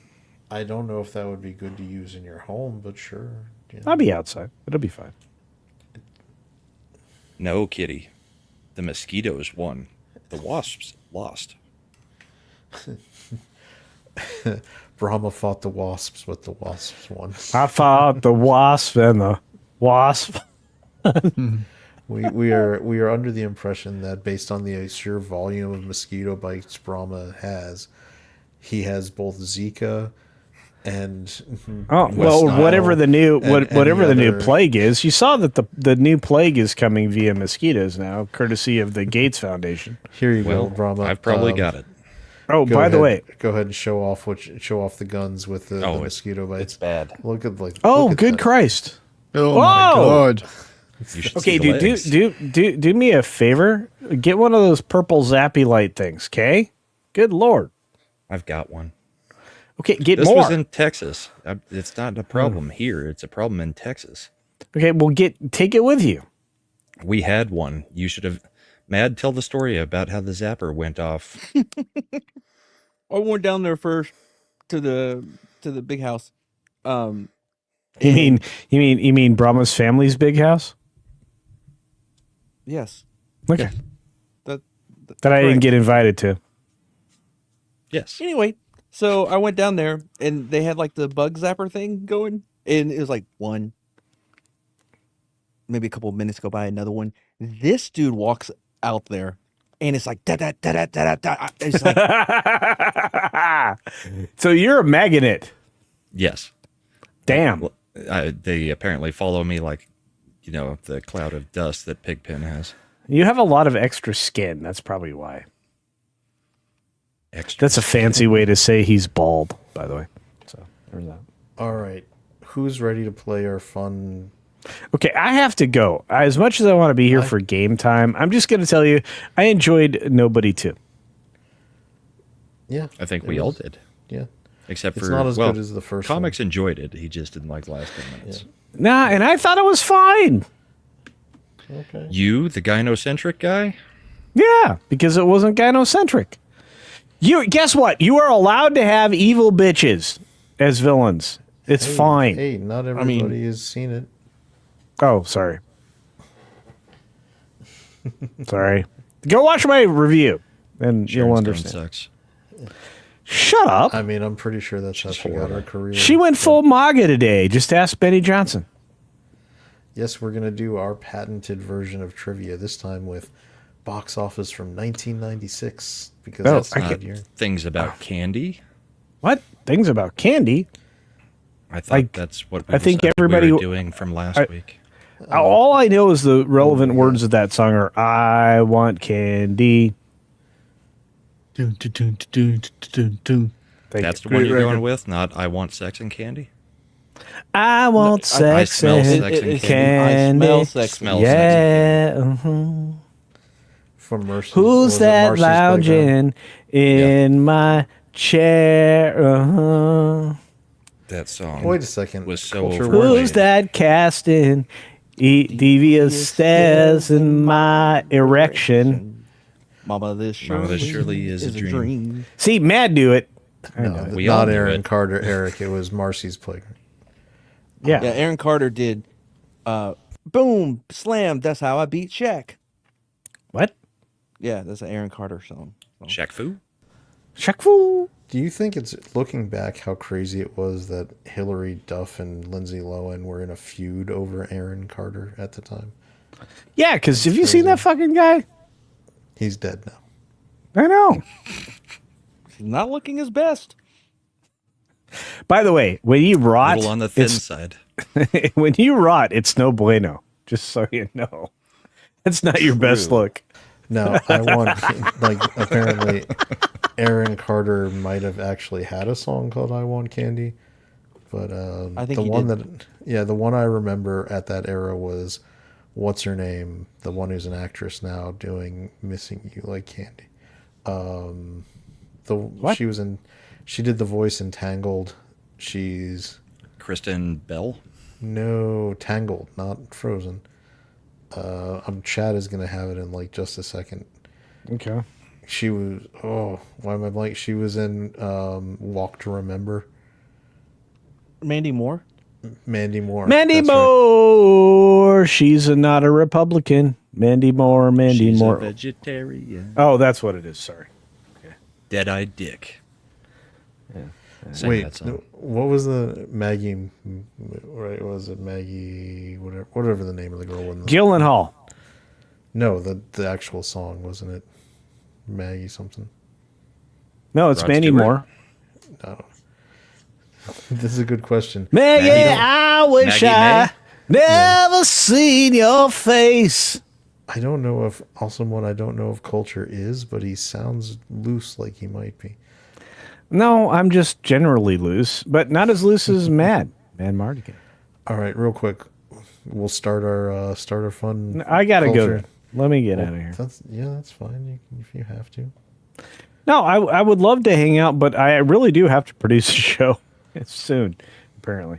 So I gotta go, and I love you guys. And Matt, I'm gonna reach out, and I'm gonna touch faith. I mean, I'm gonna see if you want to bet do a you new are. show.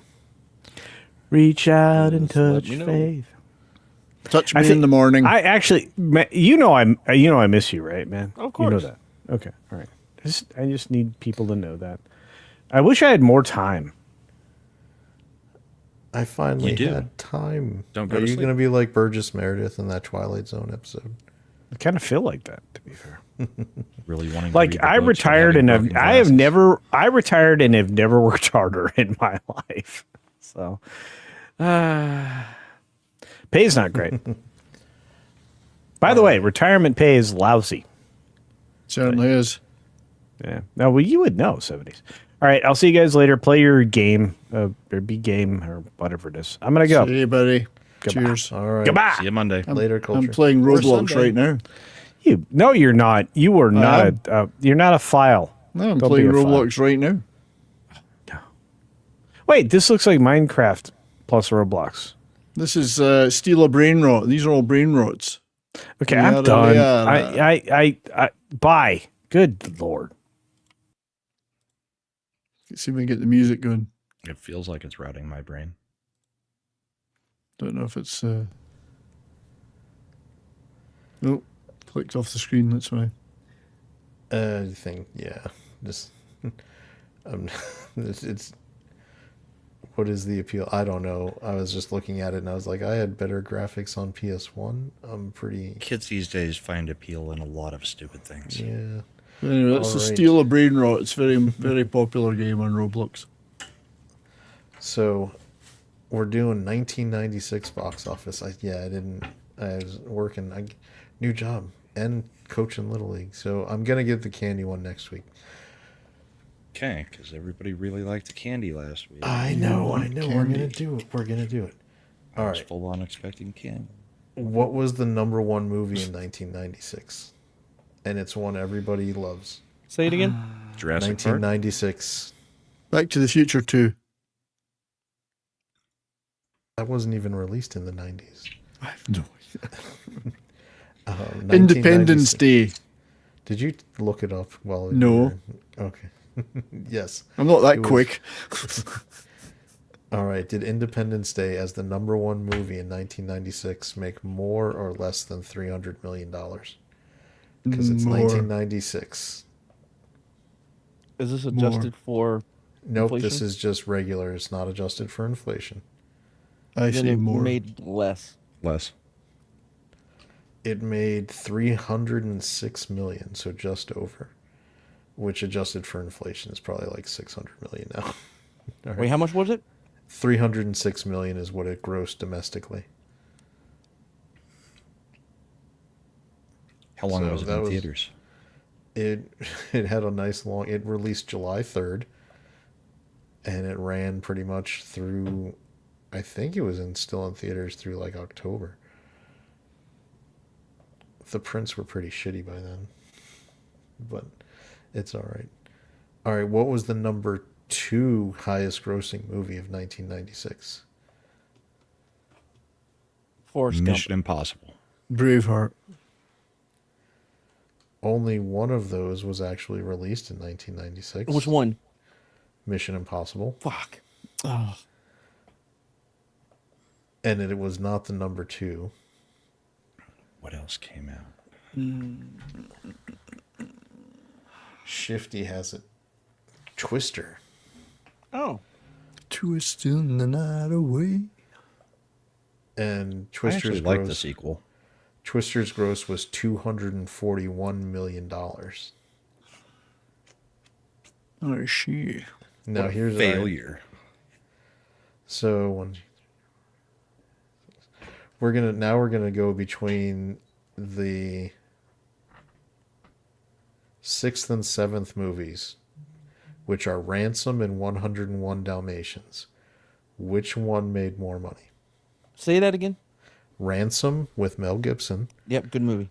Or 101 Dalmatians, the first Disney live action movie they made back in 1996. So which Like one of made their more animated money? classics. Which one made more money? Dalmatians. Yeah, I'm gonna have to go to Dalmatians too. Well, I'll go Ransom then. All right, Dalmatians made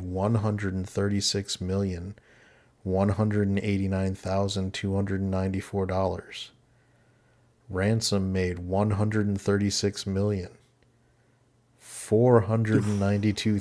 $136,492,681 by Just above. by about $190,000. Ransom outgrossed 101 Dalmatians. Wow. Now, does Wow. anybody know what the movie right behind them in the top 10 was? 1996. Mission Impossible. Nope, that was higher. Trying to think. I can't think of movies in 1996.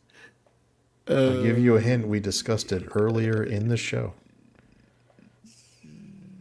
Yeah, might not have been here. Mad discussed it earlier in the show. Before I came on? Must have been before I came on. In reference to an actor's method. Who stars in it? I'm giving clues to Mad, and he's What? not getting.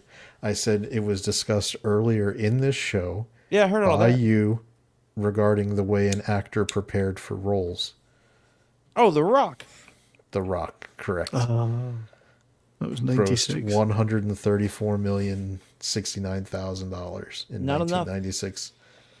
That Shit, was he huge. said that forever ago. Yeah, I know. I was trying to get I was trying to get it through Mad though, since he specifically actually talked about it. See, what we need for this is like go to like the tier list, Or give us website, and at multiple least give choice. us the names of most of the movies that were like in the top 30, just so we have an idea of what was out in 96. I can't remember. That's a good point. We can refine this. That way it's like multiple choice instead of just anybody remember what movies came out? No. No. All right. Which movie made more money, Jumanji or Scream? Jumanji, hands down. I would think Jumanji. This was the first Robin Scream, Williams the one. first Robin Williams Jumanji. Yep. Both came out in December of 1996. I'm gonna say family movie over R-rated horror movie. So I'll go Jumanji. Scream. Because everyone else is saying Jumanji. Oh, Scream was a big hit though. Mm-hmm. Yeah, but a big hit that's a rated R horror movie could be a big hit and still not get anywhere near a family Was movie. Scream rated R though? I think so. Remember, because didn't they talk about how she wanted to be Yeah. all PG-13? Yeah, with the boobs. I'm gonna go with And- Scream. Scream, I think. So Jumanji made $100,475,249. This is back when $100 million was all you needed to make to be a really big hit. Scream was rated R for strong graphic horror, violence, and gore, and for language. All right, well, there you go. Please, Mr. Ghostface, don't kill her. Scream made $103,046,663. It outgrossed Jumanji by $3 million. I can't believe Jumanji is that old. Yeah, it is. That it's next year. There will be. These are all the things where next year will be their 40th anniversary. Or 30th. 30th. God. 30th anniversary. 30th, yeah. 30th, yeah. Which made more money? Star Trek First Contact, Michael, or Space Jam? Space Jam. Space Jam, you would think. Michael would be number 2. In that case, I'm going Star Trek. Because First Contact was the good one. All right, so you're going Star Trek. Yep. 70s, you're going Space with Jam. Space Jam, and Matt is going Space Jam 1, Michael 2. Yep. All right.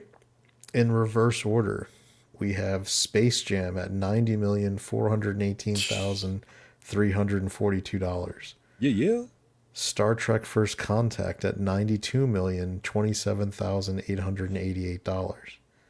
And number one was Michael. Boom. God At almighty. $95,318,000. That was a John Travolta. The John Travolta 203. thing. Yeah, my grandma loved that one. Yep. It is pretty forgotten now, but it was pretty popular when it came out. All right. Which made more money? Waiting to Exhale or Heat? Waiting to exhale, even though Heat should have. He should have.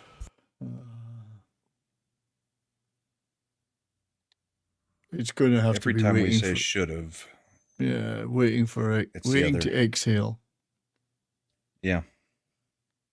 because it shouldn't have. All right, so is everyone voting Waiting to Exhale just Yep. because? All right, Yeah. Waiting to Exhale grossed $67,052,156. Heat grossed $67,436,818 by $390-ish thousand. Heat outgrossed Waiting Good. to Exhale. So it should have. Yep. Yes. Damn right. Now here's a good one, because these are both ones that have become far more respected as movies since they initially came out, but they are neck and neck when they did come out. Which made more money, Jingle All the Way or The Cable Guy? Tough call. Jingle. I'm gonna go Jingle All the Way, even though I could see Cable Guy. I'm gonna go Cable Guy. Jesus. Jingle All the Way. All right. So let's see. In chat, we've got Shifty going Cable Guy, Lily going Jingle All the Way, and Eric going Jingle All the Way. And the right answer is Jingle All the Way with a gross of $60,592,389 compared to Cable Guy's $60,240,295. Which, by the way, they were both outgrossed by Beavis and Butthead Do America at $63,118,000. People forget about Beavis and Butthead Do America. That was popular. Very. All right, here you go. Of these three, which made more money? Tin Cup, Sleepers, or Up Close and Personal? Up Close and Tin Personal Cup. was that Tin Cup. yeah. I'll say Tin Cup. Sleepers, great movie. Watch it once, you'll never watch it again. All right, so we're going with Tin Cup from everybody. Yep. Shifty's going with Tin Cup. All right, so we'll do in reverse order. Up Close and Personal with Michelle Pfeiffer, $51,088,705. It's most famous now for being the first time Celine Dion had a mega hit out of a movie soundtrack. Yeah, Shifty. It had that Celine Dion song. All right, now within a matter of 500 grand are the two remaining choices, with Sleepers being the next up at $53,315,285 and Tin Cup being number one out of that group. $53,854,588. For the And story, its syndication had to have cut a ridiculous amount because Golf Channel plays it every time there's a rain delay. for the heavy subject matter of Sleepers, that is a lot of money. Yeah, especially, I mean, you're looking at the time, it's outgrossing really, really popular, well-known and beloved movies. Like, below Sleepers on the list, Casino, Happy Gilmore, Speaking of Sharon Stone. Dead Man Walking, Ghost in the Darkness, Sense and Sensibility, Money Train, Mars Attacks. I mean, these are all below Sleepers in 1996. So What was here's Sleepers? Sleepers gross, 53 million. What is the movie? Oh, Sleepers, that's the one with Brad Pitt Brad Pitt. and Ed Burns. Jason Patrick. Ed Burns. They were all like delinquent kids that had it through an accident.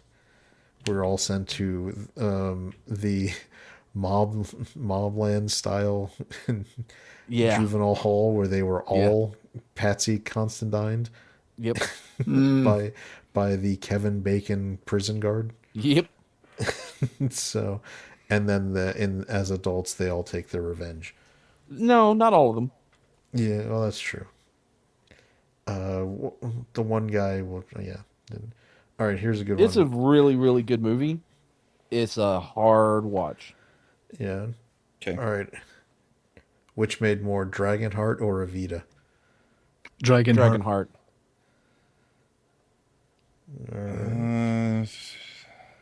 That was quick for them. What are you thinking, Brahma? I'm gonna go opposite and say Evita. All right. Dragonheart made $51,367,375 Oh yeah. after coming out May 31st, a full-on summer release. Evita made $50,047,179. Dragonheart outgrossed it by $1 million. There you Good. Because Antonio Banderas at that point was the Pedro Pascal of his day. They were putting him in everything, and it overexposed him for a good amount. Except he's charming, and Pedro isn't. Oh, here's one for. There we go. Casino. Romeo and Juliet. Or Happy Gilmore. Which one made more money? Hang on, the Romeo and Juliet, is that the Leonardo DiCaprio? Yeah. Yep. That one made more money than anything. So we've got What was Romeo the first? and Juliet. Casino was the first. Casino, Romeo and Juliet, and Happy Gilmore. Romeo and Juliet. I'll go with Romeo and Juliet. Casino didn't do that well, I don't think. Shifty's going with Happy Gilmore. Eric going with Casino. And what's our verdict final for you 70s? Did you make it one? I'll say Romeo and Juliet. That's the. What's his name? The director. Baz Luhrmann. Baz Luhrmann. That's it. That was does pretty popular at the time, I think. He's Australian, so he sounds like Mad when Mad does his Australian accent. That's exactly what Baz Luhrmann sounds like. Yeah, it's a proper Australian accent, mate. It's true. One of the best ever. All right. So in reverse order, Happy Gilmore was the least grossing of the three, which is surprising, but it made $38,824,099. Bear in mind that I think its budget was probably only around 10, so it was pretty successful for what it was. Casino coming in second in the list, 42,512,000, and as Mad correctly guessed, Romeo and Juliet outgrossed them all, $46,351,345. Surprise is that low. And Shakespeare never made a penny out of it. No, He didn't even write that shit. He didn't. No. So they say. All right, now we're gonna get into. I looked up Casino just to see which movie it was because I couldn't remember. So it says it's Casino? 1995. De Niro, James Woods. James Woods is great. No, I got it released in Theatrical November of 1995. I got it November. The release date on Box Office Mojo for Casino is November of '96. Weird. Grok, is that true?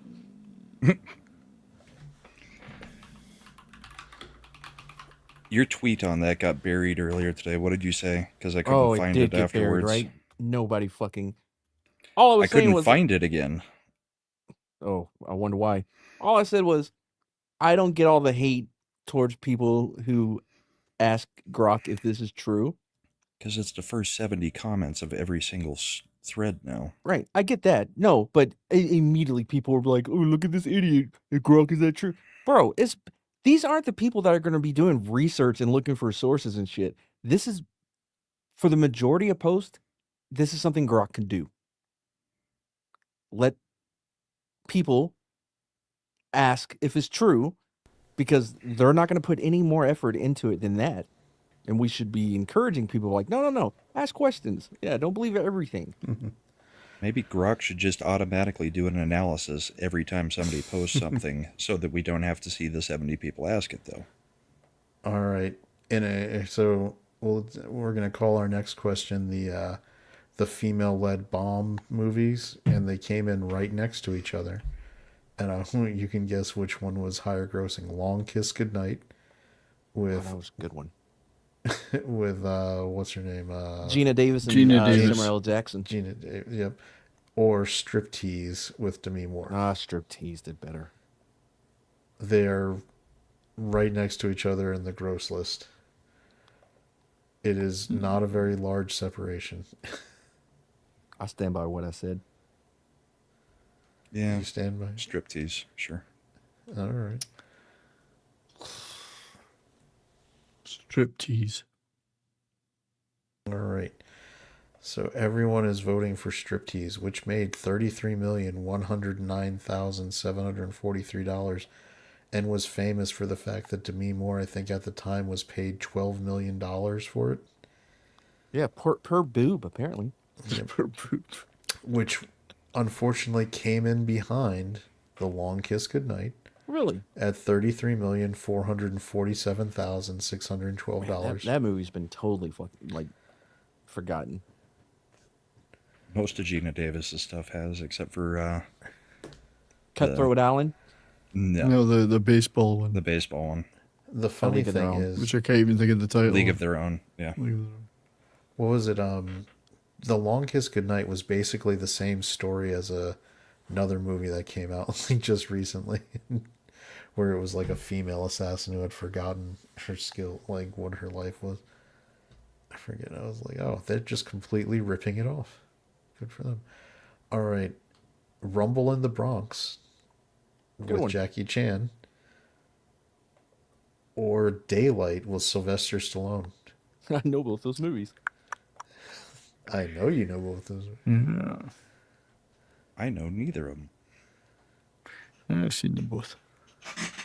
I think Rumble in the Bronx actually probably did better.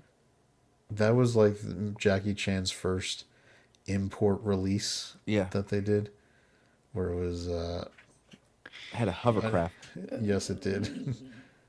What was it up against? Sorry, Rumble in the Bronx against Daylight with Sylvester Stallone, where he was a subway expert or some dumb shit.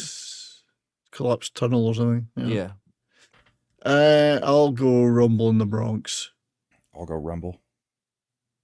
I don't know either of them, so I don't think Daylight did Shifty. that well. Apparently, the release date was February 23rd, 96. So I don't know if information is wrong. It was a foreign movie that was imported, so those ones can have weird release dates. So I don't know. It said in the U.S. it's 96. All right. So so what was our final votes? We Rumble. had Rumble in the Bronx. All right. Rumble in the Bronx grossed $32,392,047. Daylight grossed $33,023,469, and that is why Sylvester Stallone stopped getting a lot of so which one won? Daylight. But they spent like so much money on Daylight, and it outgrossed Rumble in the Bronx. Well, Rumble probably spent by $2 million. $700,000. Rumble would be cheap. Yeah. Yeah. So this is when, right after this is when Sylvester Stallone had to go make Copland to try to prove he was an actual actor. Yeah, well, he fucking proved it. Copland was awesome. So I gave you a chance and you blew it. Oh, here we go. This is great. These three movies are directly after each other in order. Which one made most? From Dusk Till Dawn, Escape from L.A., or Down Periscope? Escape from L.A., From Dusk Till Dawn, then Down Periscope. I'll say From Dusk Till Dawn made the most. The other two, Escape from LA, then Down Periscope. So Dusk Till Dawn made the most. Dusk Till Dawn, Down Periscope, Escape from LA. You guys, Escape from LA had Steve Belushi in it. Steve Nope. Buscemi? Buscemi. Steve Belushi is a great actor. The third Belushi. The third Belushi. All right, Chad is voting from Dust Dust Till Till Dawn. So we'll Dawn do it in had, reverse. I think We'll people are getting what they're mixing up what is the better movie for Yeah. what did better. Dust Till Dawn had Selma Hayek's hot smoking body Who in it. no one knew who the fuck she was. Doesn't matter. She was smoking Alright. hot. It kind of does at that time. Coming in at number 3 out of this list, Escape from LA, $25,477,365. Ding. Coming in at number 2, Down Periscope at $25,785,603, and outgrossing it by a whopping $50,000 is From Dusk Till Dawn at $25,836,616. Is Down Periscope the Kelsey Grammer movie, or am I getting? Yes, no, that is Yes. the Kelsey Grammer movie. Okay. Right. All right. And oh, I can't believe these ones are all next to each other. We're going to go we're going to do I'm going to give you 5 movies. I want you to tell me the highest and lowest grossing out of these 5, and this will be our last one. Chain Reaction with Keanu Reeves. High School High. Oh, that's a good one. Multiplicity with Michael Keaton. A Very Brady Sequel. Or Bulletproof with Adam Sandler. And I like that Damon one Wayans. too. Oh, Jesus. So of those 5 movies, you have to pick the highest grossing and the lowest grossing. No, it's Anthony. Oh, Anthony. Thought I wrote it down wrong. So what were the choices? Bulletproof, A Very Brady Sequel, High School High, Chain Reaction, Multiplicity. and Multiplicity. Multiplicity. Multiplicity is oh no. I'm going Very Brady Sequel. As I'm going as the low end. I mean, they came in last on this list of 5, or there would have been a very Brady. Jeez, I'll say Chain Reaction was the lowest. I'm saying Very Brady Sequel the highest and Multiplicity the lowest. I'm gonna flip his. You're going Multiplicity the highest, Very Brady Sequel the lowest. I'll go Chain Reaction the lowest, High School High the highest. What's great is, by the way, the separation from the 5th, which is the lowest, and the top is only $500,000. So all of these are within that $500,000 range. Are we ready? We We our are. list?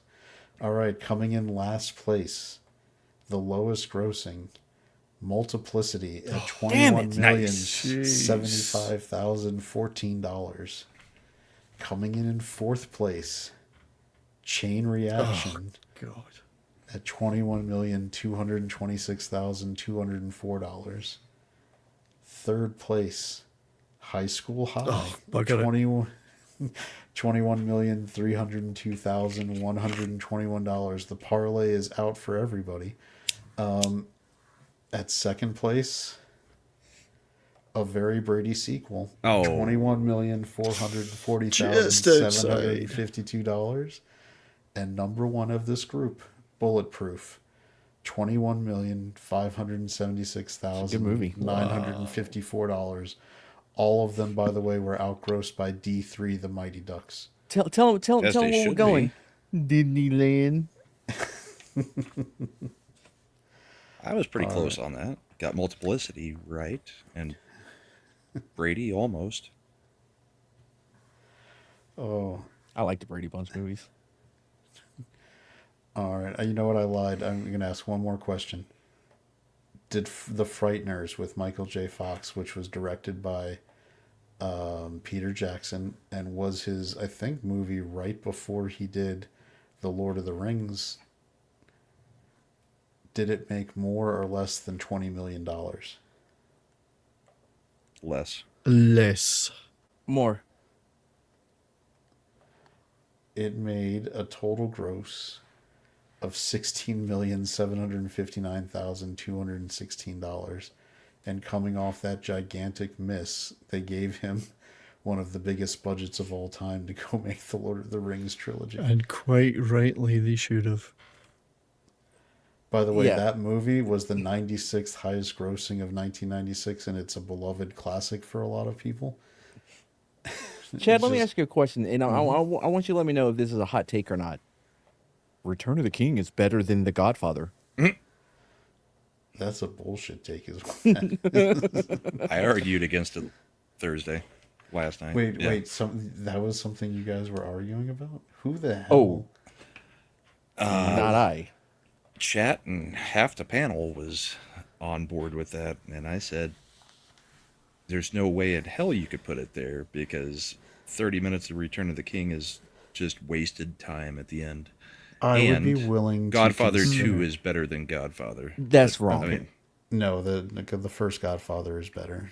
It's Yep. a hot take that people love the Godfather Yep. 2, but it's only because it messed with non-linear storytelling, and people get all up their own ass about how non-linear storytelling somehow makes things better.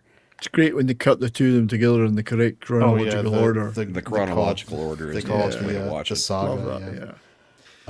Where's the greatest movie of 1996 on this list? Because I didn't hear it mentioned. Biodome. Oh, that's such a great movie. It's a fucking awesome movie. I remember going to see that. Really? We get chippies. Let's see. If, Was that if you were yogurt, 1996? would you be fruit at the bottom? Or swirled? Biodome is the 107th highest grossing movie of the year. It would be number one this year. It would By be. the way, it is. It made more money than Ghosts of Mississippi and Secrets and Lies, but less money than The Arrival with Charlie Sheen. That is an underrated movie. It's bananas. I watched it about a month or two ago. Yeah. So by the way, Biodome grossed $13 million total. Worth every penny. I mean, they spent $7. Yeah, I was about to say they spent whatever they had in the couch. I'm curious, what was the bottom movie on the list? Let's see. 2 Days in the Valley, White Squall. Ooh, I like White Squirrel. White too. Squall was okay. Dunstan Checks In. The Great White Hype, which made $8 million. I like What? that movie so much. It's so good. You I trying to do love embarrass it. me on TV? But what's the bottom? Where's the bottom? I'm going. I don't know how far down they're going. Have y'all seen The Great White Hype, right? I've seen it. Samuel L. Jackson. Mm-hmm. Wasn't it? It And looks like what's his name? The director. Man, Lone Survivor, Battleship. Peter Berg. Yeah. He stars in it. Yeah, I just love when Jeff Goldblum was reading the fake letters and he was getting emotional. By the way, I'm not even 70s Irish. answer, The Flower of My Secret, a Sony Pictures classic, like Oscar bait movie, made $1 million. That was the lowest That's the grossing on the lowest. list I at don't number think- 200. don't So think they I've only seen go. that. They only went to the 200 highest grossing movies. Which, by the way, Lawnmower Man 2 Beyond Cyberspace was 177. I mean, I think I made y'all watch it, didn't I? Yeah. Kids in the Hall, I mean, Brain Candy was it was like 174. That's a good movie. What did we call him? Ethernet Jones? That movie was so bad. Big Bully with Tom Rick Arnold? Moranis and Tom Arnold made $2 million total. Dude, I'm telling you, most of these movies I've seen, you can name any of these movies, I've probably seen it. Barbed Wire with Pamela Anderson. Pamela Anderson. Don't give me who's in it. Barbed That's how you're going to Wire. know if I've seen it or not. Give me another one. 3.7 million was its gross. To Jillian on her 37th birthday. Nope. Okay, that one may, That was may Michelle slip by. Pfeiffer. No. Swingers. Yeah, of Oh course. yeah, that's a good movie. Oh, Vince Joe's- Vaughn. I and, think it's overrated, but yeah. Joe's Apartment. Yeah, Joe's Apartment, the See that, MTV yeah. movie with all the cockroaches in Joe's apartment. Yep. Screamers Oh, Screamers. with Peter Weller. Oh yeah, I remember yeah. that Where one. they were like on like the alien planet. Oh, yeah, I think so. Give me another one. The Crucible. Oh. No. Oh yeah. Salem House Arrest. House Arrest with was that the one with Queen Latifah? Yes. Boom. And then we get Celtic Pride. Yep, with Whoopi with Damon Goldberg. Wayans. Celtic Pride. No, Damon Wayans. Celtic Pride because it was about the Celtics. Yeah, the Boston Celtics. Damon Wayans, and then The with guy Dan from- Aykroyd? No, not Dan Aykroyd. Who was the guy from Home Alone? The tall, curly haired one. It was the one who was also Not the Pesci, voice. but the other one. Yeah, Daniel Stern. Daniel Stern. He also Yeah. did the voiceover on Wonder Years. Mm-hmm. Here's another one for you. 2 If by Sea. Oh, that's with Harrison Ford. No. Oh. I think you're wrong about that, but it's okay. That was Sandra Bullock and what's his name? The comedian who turned into an actor. Oh, he's Dennis French? Leary. Dennis Leary. Oh. Dennis Leary. 2 Days in the Valley. Do you remember that one? That's 119. No. That was where Charlize Theron got into the cat fight. I know you'll know this one. Coming in at a whopping 118th of that year with $11 million was Mulholland Falls. Oh yeah. Yeah. David Lynch. Yeah. No, this isn't the David Lynch one. It's a Lynch one, isn't it? No, this is the gangster movie with Nick Nolte. Oh, Mulholland Drive is David Lynch. Yep. Not Holland Falls. Yeah. Oh yeah. Yeah. Now I remember it. Let's see. Train Spotting was 97th that year. Oh, As if anyone could understand it. The Phantom with Billy Zane made 17 Oh, that's a good million, one. Yeah, which man. was less than Last Man Standing. Do you You're not remember supposed to that give me one? the actor so you know if I've seen it or not. But yeah, he's in Last the one. Force. It's based on like an old radio like show, and he wears all purple. Purple and black. Like The Shadow. Nah, I'm pretty much just the Shadow with Alex Baldwin. Yeah. Alec Baldwin. They were Yeah. both pulpy guys. Dude. yeah. Oh, so it's the dagger in the Shadow, right? Is the same one from Golden Child. Nice.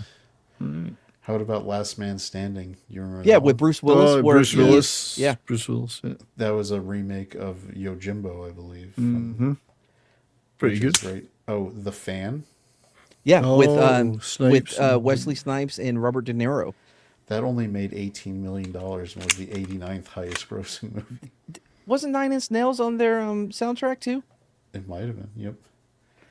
Here you go. Number 88.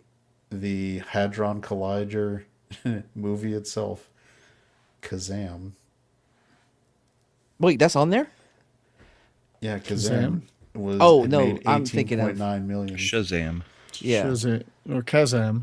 No, Kazam. Shazam with Shaq Sinbad. O'Neal. Yeah, what's Shaquille O'Neal? Oh, here's one I know that Matt definitely watched because if you watch those other ones, Don't Be a Menace to South Central while drinking your juice in the hood. Of course, my baby. What? That ain't your child. Oh, that movie's so fucking great. I That don't know movie why we're was friends. the 84th highest grossing, made $20 million. It almost outgrossed The People versus Larry Flint. Should have. Let's see. We went over this. My Fellow Americans. Did you see that one? Yep, with don't nobody say it. Jack Lemmon. Mm-hmm. And what's the other guy's name? Rockford. He was famous for playing Jim Rockford. Or Okay, that didn't help me. He was also the original Maverick. Didn't help me. Oh yeah, I know who he is. Yeah, he was also on 10 Rules for Dating My Teenage Daughter. Yep. He was also in Space Cowboys. James Garner. Yep. Yeah. Yep. Let's see. Fargo came out in 1996. Oh, Fargo. That's a fantastic movie. No, it's brilliant. Which was Coen Brothers, outgrossed brilliant. by The Craft. Do you remember the Craft? That Was movie? that the dinner? About the Craft dinner? Perugia Balk and Nev Campbell? Nev Campbell was one of the side characters. The lead was Robin Tunney, who was also seen later in the Arnold Schwarzenegger movie where it was him fighting the devil. End Days. End of Days. End of Days, yeah. Does not but- hold up. But It- Perugia it- Balk was in it, right? Yes, she was the villain in Okay. that one. That movie came in right behind the 65th highest grossing movie, Kingpin. Is Ooh, that that's a all? good one. I thought Kingpin's Kingpin would have done fantastic. better. Which, by the way, made less money than Down Periscope, Escape from LA from Dust Alone. That's crazy. Yeah. That Thing You Do was the 60th one that Oh, year. that's a good movie. I like that one. Spy Hard with Leslie Nielsen. Oh, The Island of Dr. Moreau. Oh, that made money? That It was was- such a crap movie. What's It it? made $27 million it made. What movie? Wow. The Island of Dr. Moreau, the one with Val Oh Kilmer man, the and, documentary on that though is so good. It is. Black Sheep with Chris Farley. Farrell. Chris Or Farley. Yep. Not Farrell. Farley. Matilda, the original one, not the remake that they did. That was another David Spade, Chris Farley one, wasn't it? No, not Yes. Matilda, not at all. No, but Black Sheep. Black Sheep was. Black Sheep was, yeah. I think. Oh, Yeah, Chris Farley played Matilda. I think I had checked out on that pair for Black Sheep. Oh, here's another one for Mad with his, domesticated upbringing. A Thin Line Between Love and Hate. Yep. With who? What's her Great name? song by See- The Pretenders. Wait, is that the one where she burns the car, or is that how Stella got her groove back? No, this is Stella Got a Groove Back is where Whitney Houston lights the stuff on fire. Yeah, Martin Lawrence was the lead in A Thin Line Between Love and Hate. that's right. It had nothing on Boomerang though. I'll be right back. I need more salt. Set It Off. Yeah, set it off with Queen Latifah. They Rob Banks. Yep. Mars Attacks, we all know that was 39. Let's keep going up. Executive Decision. Yep, with Oh, I Kurt love Russell that. and Steven Seagal. Steven Seagal for 10 minutes. Primal Fear. Primal Fury. Yeah, with Richard Gere. Yep. Richard Gere. Yeah, Yep. not to be confused with Fear with Mocky Mock. Uh-huh. Courage Under Fire. Yep, with Meg Matt Ryan, Damon. Samuel L. Jackson. Was Samuel, Samuel L. Jackson in that Jackson one? No, wasn't he in wasn't it. in that one. You're thinking It was Denzel was in- Washington. Yeah. He was a tank commander during Desert Storm. Yeah, and he was investigating it to try to get over his own demons for his own friendly fire incident. Because I think we killed more of our own tanks in the first Gulf War than the Republican Guard did. Let's see. Broken Arrow. Yeah. Oh, that's a great one. That's a yeah. John Woo movie with John Travolta and Kristen Slater. Now we're getting into the top 20, but who was one of the henchmen who has ties to being a Hall of Famer? Yeah, Hall of Famer, Oakland Raiders defensive end. Howie Long. Howie Long, that's right. Why The don't we do English more Patient. like this, man? I kill on these. English Patient. Yeah, it sucks. Weinstein bought the Oscar for that, yeah. Yeah, Eraser. Yep, with Arnold Eraser. Schwarzenegger. Yeah, had Who was the he, female he lead? fought a alligator in it.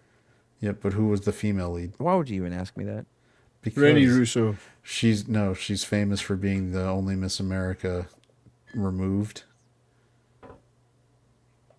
That didn't help me at all. Vanessa Williams. Hudgens. No, Vanessa Williams. Remember that after she got crowned Miss America, nude pictures came out, so they removed her. Because it from should have being made her Miss even America. more popular. Which is, well, surprisingly, she's the only Miss America to ever have a really successful career post being Miss America. Phenomenon. With Michael, John he played Travolta. Michael. Yeah. John Travolta. But who played his best friend in Phenomenon? Robert Duvall. No, it was a black guy. Robert Duvall was the doctor. Oh, okay. I'll give you a hint. He's got a lazy eye issue. Forrest Whitaker. There you go. I said it was a black guy. Oh, here you go. A Time to Kill. Yes, I think they deserve to die, and I hope they burn in hell. Oh, everybody, it's like you go back and watch that movie, you're like, he was in it too? Yeah, Matthew McConaughey and Sandra Bullock, Samuel L. Jackson, Donald Sutherland, Kiefer. I don't know how if people forget because they weren't around then how hot Matthew McConaughey. No. The writer, the book, John Grisham. They were making John Grisham books into movies. Rainmaker. Like in 1996 Pelican alone, Brief. I haven't mentioned it, but The Chamber came out in 1996. The Juror came out in 1996. Wait, The Juror. Oh, I'm thinking of Jury Duty, which is actually really good. The Pauly Shore movie. Yep. Holds up, and it actually has a lot of commentary on our society and the way that we treat these big court cases. It was a scathing indictment of our legal system in America. Interesting note, Hayden Christensen threw out the first pitch today's Cubs game wearing jersey number 66. Man, Oh, that's funny. He's leaning into it. He's getting a good sense of humor. Good for him. The Birdcage. Yep, with Robin Williams. Yep. Hank Azaria is great in that. It's so funny. Gene Hackman. People forget this is where Callista Flockhart got her big break. Was playing Gene Hackman's daughter in that. Oh, the Nutty Professor. Yeah, Eddie Murphy. With what was the name of his alter ego though? When he transformed. Jethro Q Walrus Titty. Was it Stefan? No, that was Stefan Urkel. Yeah, Shifty. Hercules. Which, by the way, was spoofed very effectively by Jack Black in Tropic Thunder. Yeah, the alter ego was Buddy Love. Yep. Wasn't that the same in the original, though? That was the same as the original with, I've got that. I've got it on why am I DVD. blanking on his name? Jerry Lewis. Martin Jerry Lewis. Lewis. Why am I blanking? Jerry Lewis. Who played it in The Shakiest Gun in the West? I don't know. That was one of my favorite movies as a kid. Let's see. Oh, Mission Impossible, by the way, was the number 3 movie that year. Don Knotts was Shakiest Gun. Don Knotts, that's who it was. Oh, he was also the Ghost incredible of Mr. Chicken. Limpet.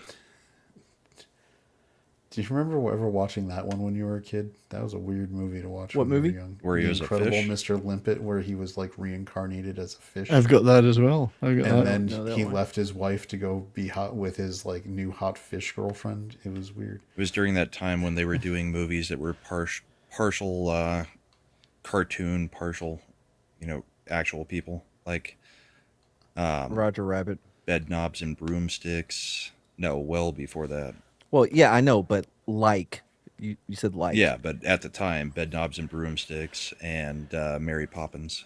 Yeah, I think the first one that was famous was when Gene Kelly did the dancing routine with Tom and Jerry. Chimney. Yeah, then Mary Poppins won an Oscar, I think. It's a jolly holiday with Mary. Yeah, so 90s, like we went through like a whole bunch of like low end movies from 96 and people we knew about them, we knew what they were. I forgot I didn't even bring up The Quest. I bet Matt, you've seen that one, right? That's Van Damme, isn't it? Yep. Yep. He had a lot of say so in that one. He really wanted to be on stilts. Yeah. So Crow City of Angels, the sequel. Where they decided, Diabolique, the remake, the American remake of a French movie. Derelict. You can derelict my ball. Stay out of the Zane. Listen to your friend Billy Zane. Lone Star. I forgot. I love that movie. That was a great movie. Yeah, Lone Star's great. 115th with Chris, he's like such a good character actor. Chris, he was also the guard in Time to Kill where he got shot by Samuel L. Jackson and was like, turn him loose. He didn't mean. Yeah, so Dunstan checks in. I forget there's always a terrible animal movie. Oh, and of course, Meryl Streep, Liam Neeson, before and after. That was like these movies are they're Is that so down post the list. Darkman or pre Darkman? That was post Darkman, post Schindler's List. Where he What was about like, Next of Kin? Oh, that was well post Next of Kin, but that movie is another one where you go back and watch it. You see Ben Stiller as the little schmucky son of the mobster. You got, and by the way, Liam Neeson using his full on Irish to make a West Virginia Appalachian accent is one of the best things you'll ever see. Except the fact that Bill Paxton was supposed to be him and Patrick Swayze's brother. So, oh, Next to Kin is so good. I love the end of it where Patrick Swayze is given like the whistle signals to his country folk cousins who are hunting the mobsters with bows and arrows. As one does. Yeah. Yeah, Shifty, for a while, Edward Furlong was going to be the next great kid actor.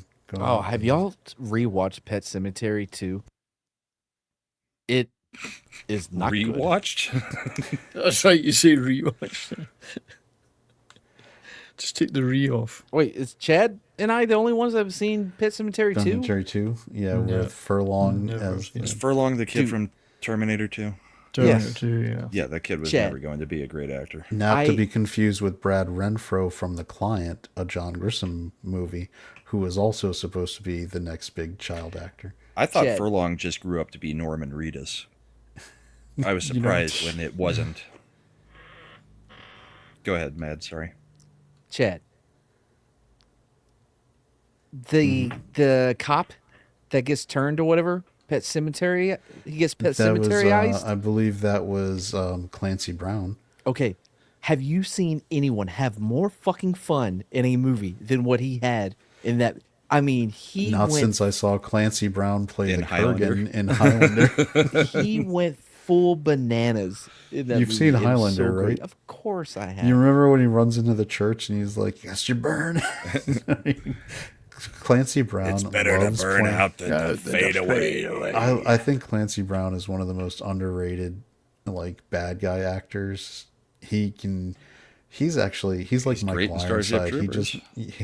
No, but if you haven't seen a show called Carnival, it's so good, and he plays his character. He's so good in it, playing at first he thinks he's a righteous man of God, but then he slowly realizes he's the villain, and he gets into it and embraces it.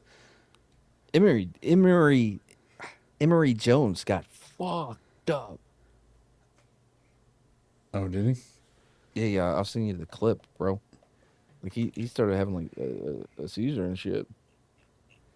What, UFC or boxing or what are we talking about? No, football. Oh. Yeah, this is where everybody who just did their football drafts is living in terror because guys get like drastic injuries in preseason. You're like, God damn it. Living in terror, like Putin getting off of a plane and having a B-2 stealth bomber fly over his head. Oh, he was fine with that. It's fine. He was like, ooh. All right, I put it in the Matapap. Is that one of those that just went over Iran? He's having a seizure after? Apparently. All right, let's go ahead and share. Let's see what we got here.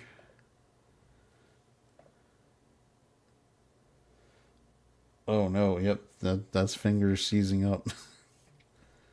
In the comments, they're saying it's not a seizure; it's locking out in what's called a fencing response, which is a form of posturing that indicates a traumatic brain injury.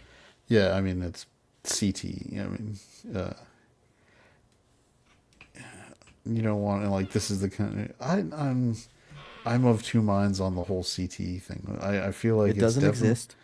Like there's a lot of data that came out that made it look like that hero doctor made some stuff up. Tattoo. And he got And Will then Smith there's to play Aaron him. Hernandez.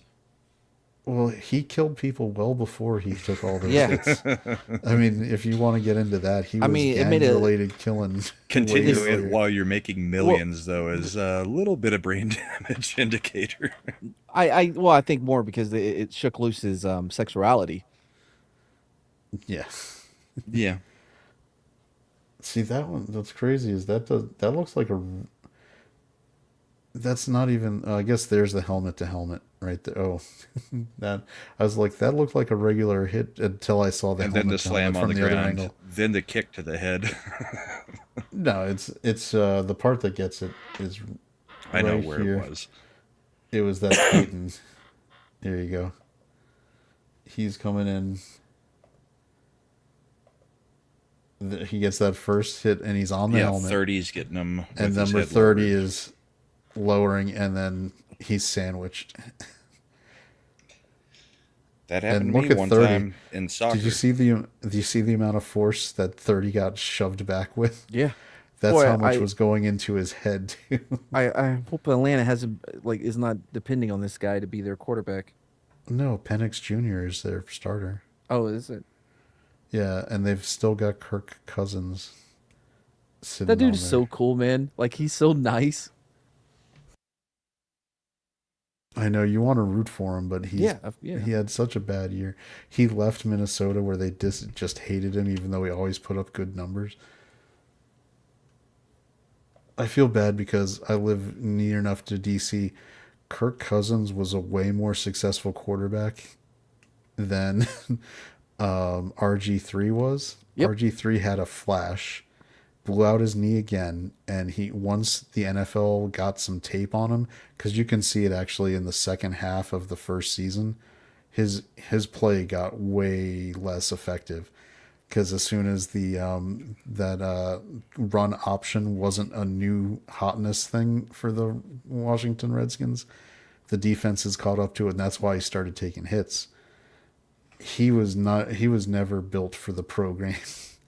And Kirk Cousins came in and he did nothing but be good consistently, and they ran him out of town. He went to Minnesota, and they finally got another one with Daniels, and hopefully he's more capable of not being hurt. I saw a list yesterday that it was like each team's last great quarterback, and one of them I just could not accept. So the Colts, who would you say the last great Andrew quarterback Luck? that they had? Andrew Luck. You guys think Andrew Luck was great? He had Pro Bowl years, yeah. Yeah. Andrew Luck's issues was injuries. It wasn't capability. And he quit. He could have come back. He just Andrew Luck left at the peak of like the CTE hysteria, where everyone was like, Andrew, you're gonna like be walking you're gonna be in a walker by the time you're 48. You're gonna not know who you are. So he quit. I just don't think you can call him the last great of the Colts. Who would I don't be think the he was goat? that great. I mean, Peyton Manning is who it would be. Peyton Manning is a GOAT. Yeah, he's the last great quarterback on multiple teams, the Broncos and the Colts. I don't Right. think Andrew Luck belongs on that list. It's not as if we're saying that Andrew Luck is better than Peyton Manning, because he wasn't. Right. I'm just saying Andrew But Luck was not there's great. 30 other teams that would have killed to have Andrew Luck on their team. Everything I remember of him was serviceable to good. Not a great quarterback. Speaking of teams that would have loved to have Andrew Luck on their team, They'd love to this have is anybody. This is one of my They've favorite had everyone. jerseys. This jersey is showing all the quarterbacks who have started Browns games since they drafted Tim Couch as their first pick of their franchise restarting after it moved to Baltimore. We got Tim Couch. I believe that was Coy Detmer. Yeah, I think you're right. Peterson, Holcomb, Jeff Garcia. Oh, Trent Dilfer. He was the McCown, first Trent openly Dilfer, gay Fry. football player. Who? Jeff Garcia. Yeah. Did he ever come out? I thought he dated He came out Playboy through his models. lisp. Here's my favorite one down here: Brady Quinn, Colt McCoy, Oh yeah, I got a soft spot for Colt though, Jake Delhomme, and Chris Sims. You know, Texas boys. Wallace, Whedon, Lewis, Campbell, Manziel. Hoyer, Manziel. Oh, you remember Johnny Manziel giving the dollar signs with the Yeah, our families knew each other. He's from East Texas. Here's a cool one. Like you see this McCown over here on the left of the jersey. Josh McCown. Yeah, he's back again over here because they brought him back to be a starter. Davis, Griffin III, they brought RG3 into there and he sucked all the way. Look, then it's so hilarious. Oh, all of a sudden, last great Chicago Bear quarterback, Jay Cutler. Jay Cutler. No, Jay Cutler wasn't great. He was terrible. No, for the Bears. For the Bears. But he didn't. I guess he technically got them to a Super Bowl. But Dilfer won the Super Bowl with the Ravens. No. Jay not Cutler with the didn't get Browns. him to the Super Bowl against the Colts. It was the other guy. Jay Cutler was the starter. No, he wasn't. No. Yes, he was. No, he wasn't. Not Jay Cutler. Oh, not Cutler. Who was the? Why am I blanking on his name? Where's Slender? He knew. That was the last time he cared about football. I want to say Alex Trebek. I know that's not right. Rex Grossman. Rex Grossman. Grossman. Sexy close. Rexy. Because he ended up on the Redskins. I mean, Commanders. They are who we thought they were. Oh, we let him off the. You want to crown him? Crown him. Crown him. No, if you want to crown the asses, then crown them. I really wish he had survived and was a commentator because he'd be great. Oh, he's so good. Yeah. Playoffs. No, that's a whole different coach. Oh, I know. Yeah, that's It's just all from that time period. Mora, right? Senior? Yeah. The Mora playoffs rant was from 1992. Yeah. That's not the same time period. The one when he was the 90s. coach of the Cardinals was like in 2007. No, it couldn't have been. Yeah, I guess you're probably right. Yeah, because it would have to have been after the Tampa Bay Buccaneers. Because Denny Green left Minnesota. He coached Minnesota all through the 90s. Yep. Left them in the early O's and went to Arizona. And one of my favorites, you play to win the game. Yeah. Actually, Herman? I like Singletary better. I want winners. See, can't win with them.